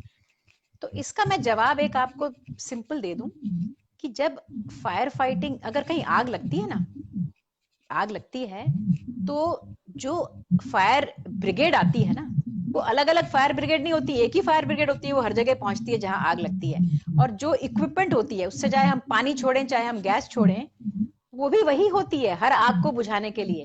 तो अगर आपको पैल्पिटेशन है, चाहे वो एट्रियल फ्लटर की वजह से है, चाहे वो आपको एंजाइटी की वजह से है, चाहे वो आपको किसी दवाई का असर है, हमें इससे मतलब नहीं कि कॉज क्या था, हमें इससे मतलब है कि उसका इलाज वही है जो मैंने बताया। आपको डीप ब्रीदिंग करनी है, और अगर आपको ये फ्लटर की वजह से बार बार सिम्टम आ रहा है तो इसका मतलब आपका कंट्रोल में नहीं है बीमारी। आपको डॉक्टर के पास जाके जो भी आपका इलाज चल रहा है उसे फिर से रिव्यू करवाएं। आपको नॉर्मली ऐसे ब्रेक थ्रू पैल्पिटेशंस नहीं होनी चाहिए अगर आप वेल कंट्रोल्ड हैं। और अगर पैल्पिटेशन हो रही है तो घबराहट के यही साइंस हैं, पसीने छूट रहे हैं, सांस तेज चल रही है, मेरे हाथ पांव कांप रहे हैं, मेरी दिल की धड़कन बढ़ गई है, मुझे लू जाना पड़ रहा है, टॉयलेट जाना पड़ रहा है, मुझे लग रहा है कि मुझे यूरिन पास करना है, मुझे पेट में गुड़गुड़ हो रही है, मुझे छाती में जलन। ये एक आम तौर पे एंजाइटी के सब लक्षण हैं। इन सब लक्षण के लिए आपको करना वही है, डीप ब्रीदिंग करनी है, इमेज बनानी है यहाँ, और फिर उसके बाद आपको डीप रिलैक्सेशन, मैंने कहा प्राणायाम, शवासन, जिसका जितना वक्त मिले, मौका मिले। How do we set smart long term fitness goals? जैसे आपने हमें बताया कि करना है, कि तरीका है जो हमें एक लाइफस्टाइल वैसी लीड करनी है, तो जो लोग ऑलरेडी हैं, नहीं जो हैं वो तो कर रहे हैं, जो नहीं है उसको कैसे, मतलब वो कैसे गोल बनाए इस चीज को? उसका गोल जो है ना, मोटा, अब मोटा मोटी शब्द मैं बार बार इस्तेमाल नहीं करना चाहती, लेकिन आप ये देखिए कि जहां जहां आपको लिफ्ट लेनी है, लिफ्ट, वहां क्या आप सीढ़ी ले सकते हैं? जहां जहां आप खड़े हैं क्या आप चल सकते हैं? तो आपकी जो नॉर्मल लाइफ है, जैसे आपको झुक के कुछ उठाना है, उचक के कुछ उठाना है, तो आप ये सब काम आराम से कर पा रहे हैं कि आपको इसकी थकावट महसूस होती है? तो एक तो ये हो गया आपके लिए थोड़ा सा मापदंड कि आप अगर अपनी जिंदगी नॉर्मल तरीके से जी पा रहे हैं। जो आपने फिटनेस गोल बताया ना, वो ऐसे बात करना इसलिए मुश्किल है क्योंकि वो हर एज पे लिए अलग है। एक 20 साल के इंसान का फिटनेस गोल अलग है, एक 40 साल का अलग है, 60 साल का फिटनेस गोल सिर्फ इतना है कि जो मेरी यहाँ मेरी मसल जो है ना, जो टूट रही है, मुझे उसको नॉर्मल तक लाना है। एक 20 साल का फिटनेस गोल एक अलग तरह का हो सकता है। तो ये थोड़ा सा वेग क्वेश्चन मेरे लिए एक पब्लिकली बताने के लिए है। लेकिन जो मैंने आपसे कहा, अगर आप आधा घंटा दिन में, आधा घंटा और कम से कम 3 बार हफ्ते में आप ये तीनों चीजें कर लें, और इसके मसल ग्रुप्स को आपको ऑल्टरनेट करना पड़ता है। कभी आप अपर बॉडी कर रहे हैं, कभी लोअर बॉडी के मसल्स ले रहे हैं, कभी आप बैक या फ्रंट, जो भी आपको एक ऑल्टरनेट करके एक एक दिन छोड़ के भी अगर आप करें तो आप मसल बिल्डिंग ऑल्टरनेटली कर रहे हैं और आप कार्डियो एक्सरसाइज कर रहे हैं। आधा घंटा दिन में आधा घंटा हफ्ते में 3 बार अगर आप कर लेते हैं रेगुलरली, तो वो आपके लिए एक एवरेज गोल अच्छा है। बाकी जिसको स्पेसिफिकली पूछना है उनसे कहिए, मुझे मैसेज भेजेंगे। क्वेश्चंस आ रहे हैं, हम एक पूछ रहे हैं, शिल्पा जी पूछ रही है मैम, सीबीडी क्या है ma'am? Cognitive behaviour therapy, CBT की सीबीडी? नहीं, सीबीडी तो कैनबिस, नहीं, कैनबिस की बात कर रही है कि वो cognitive behaviour therapy, CBT T होता है, थेरेपी लिखा हुआ है उन्होंने मैम। सीबीडी अगर पूछ रही हैं, सीबीडी पूछें तो आप पूछ सकते हैं कि क्या कैनबिस की बात कर रही हैं? कैनबिस, शिल्पा जी कैनबिस की बात कर रही है, कॉग्निटिव बिहेवियर के बारे में बात कर रही है? एनीवेज मैम, जब तक वो बताती है मैम, हम आपसे बस एक दोनों, हाँ नहीं, मैं दोनों के बारे में बता देती हूँ। ये उन्होंने जो पूछा, ये एक अच्छी बात पूछी। अगर उन्होंने सीबीडी के बारे में पूछा है तो एक अच्छा सवाल ये है कि जैसे आप फल सब्जी वाले के पास जाते हैं ना, तो अगर वो अगर बदमाश है तो कभी कभी क्या करेगा कि नीचे वजन लगा के रख देगा, चुंबक लगा के रख देगा लेफ्ट साइड पे। मतलब अगर आपका पाला नहीं पड़ा तो बहुत अच्छी बात है। जब हम छोटे थे तो हम कहते थे, अरे भैया ये तुमने नीचे से पहले से वजन लगा रखा है, तो 2 आम रखे लेकिन वजन 4 आम का दिखा रहा है, अगर आप मेरी बात समझ रही हैं तो ये जो चुंबक है ना, कैनबिस, सिगरेट, शराब, ये चुंबक हैं। ये वो चुंबक हैं जो हम लोग अपने राइट स्केल के नीचे लगा लेते हैं, ये सोच के कि हमारा स्केल नीचे चला गया। वो स्केल बड़ा झूठे तरीके से नीचे गया है। वो जो ही चुंबक गिरेगा, आपका स्केल बहुत ऊपर चला जाएगा वापस से। तो अल्कोहल, स्मोकिंग, कैनबिस, तरह तरह के जो नशीले पदार्थ हैं, वो आपको कोप करने में हेल्प कर सकते हैं। आपको लगेगा कि मेरा बहुत, मैं परेशान हूँ, स्ट्रेस्ड हूँ, मैं थोड़े दो पैग लगा लूं तो मैं ठीक हो जाऊं। तो जहां तक 1-2 पैग की बात है वो ठीक है, लेकिन ये दलदल ऐसी है कि अगर आप इसमें गिरते चले गए तो ये जो चुंबक है ना, ये राइट साइड से जब गिरेगा तो ये आपका पलड़ा यूं ऊपर जाएगा और आपके स्ट्रेस वहीं के वहीं है, क्योंकि आपने उसको सॉल्व नहीं किया है। हाँ, और सीबीटी तो क्या उन्होंने बताया कि सीबीटी जो है वो कॉग्निटिव बिहेवियर थेरेपी है। तो कॉग्निशन का मतलब रहता है सोच, thought.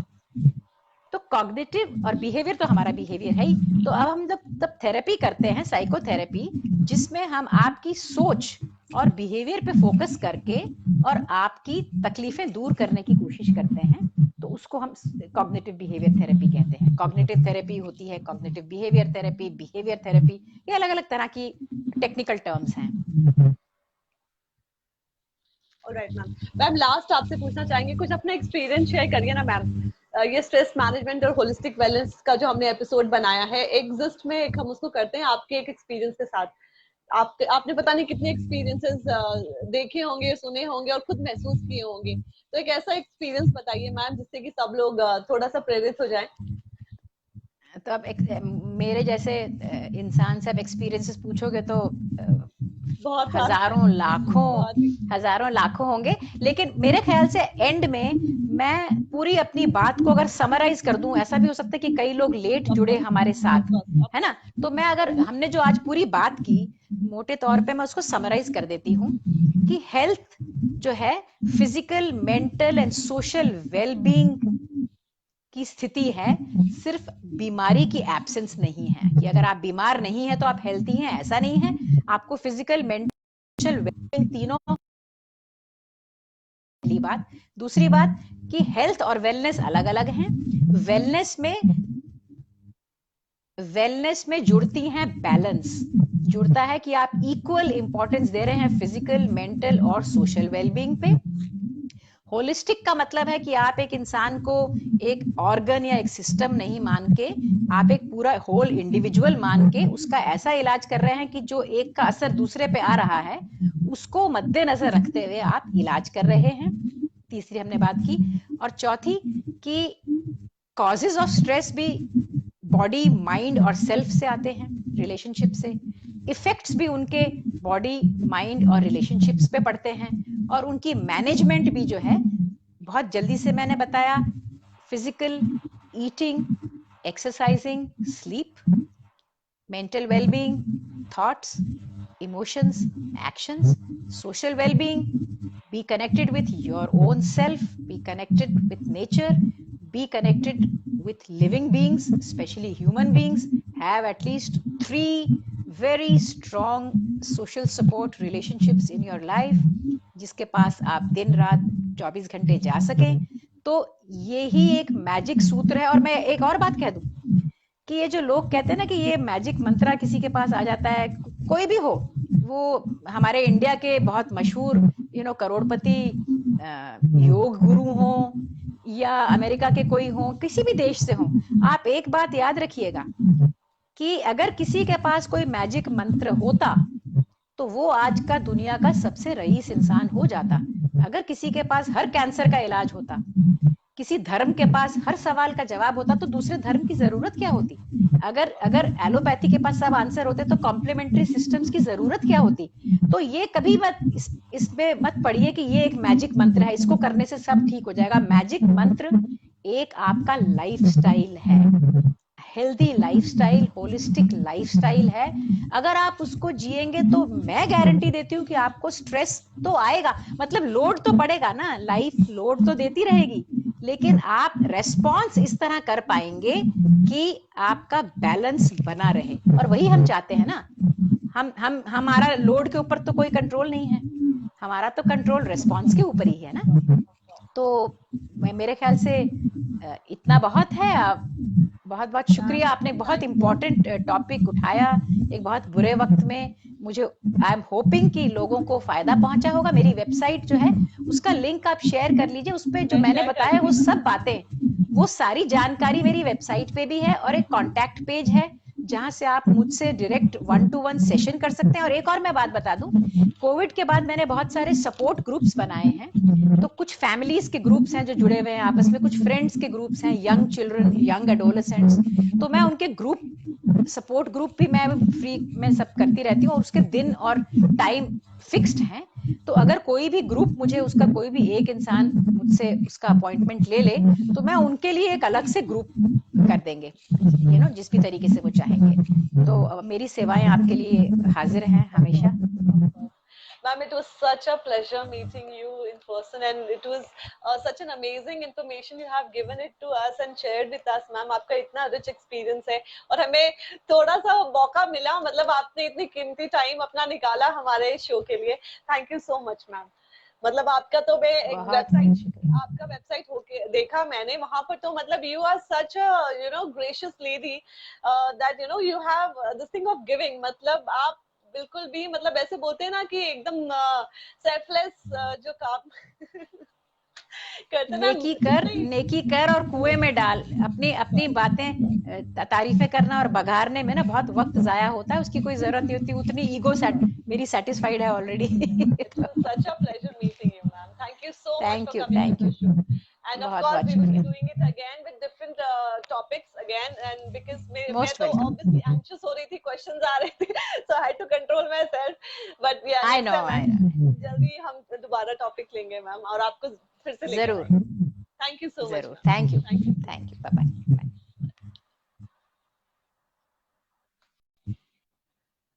Wow. So this was Dr. Reshma, the dynamic, the vivacious, the gorgeous, and so generous. What do you have to say, guys? Wasn't the episode amazing?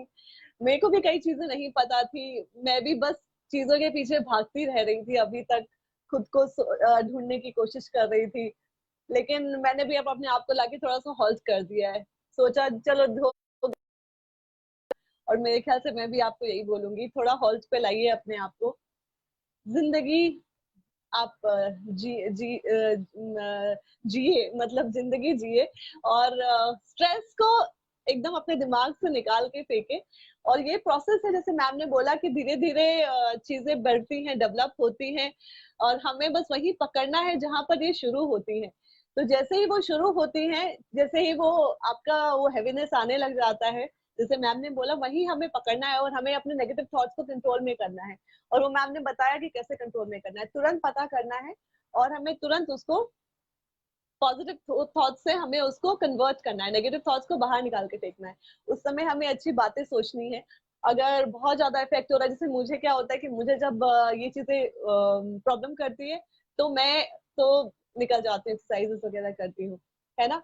आपको अपनी positive thoughts रखनी है हमेशा, जो है, बिकॉज ये जो ब्रेन है ना, ये वॉलेंट्री कंट्रोल करने की कोशिश करता है हमारे ऊपर, but you know you have to see the brighter side of life.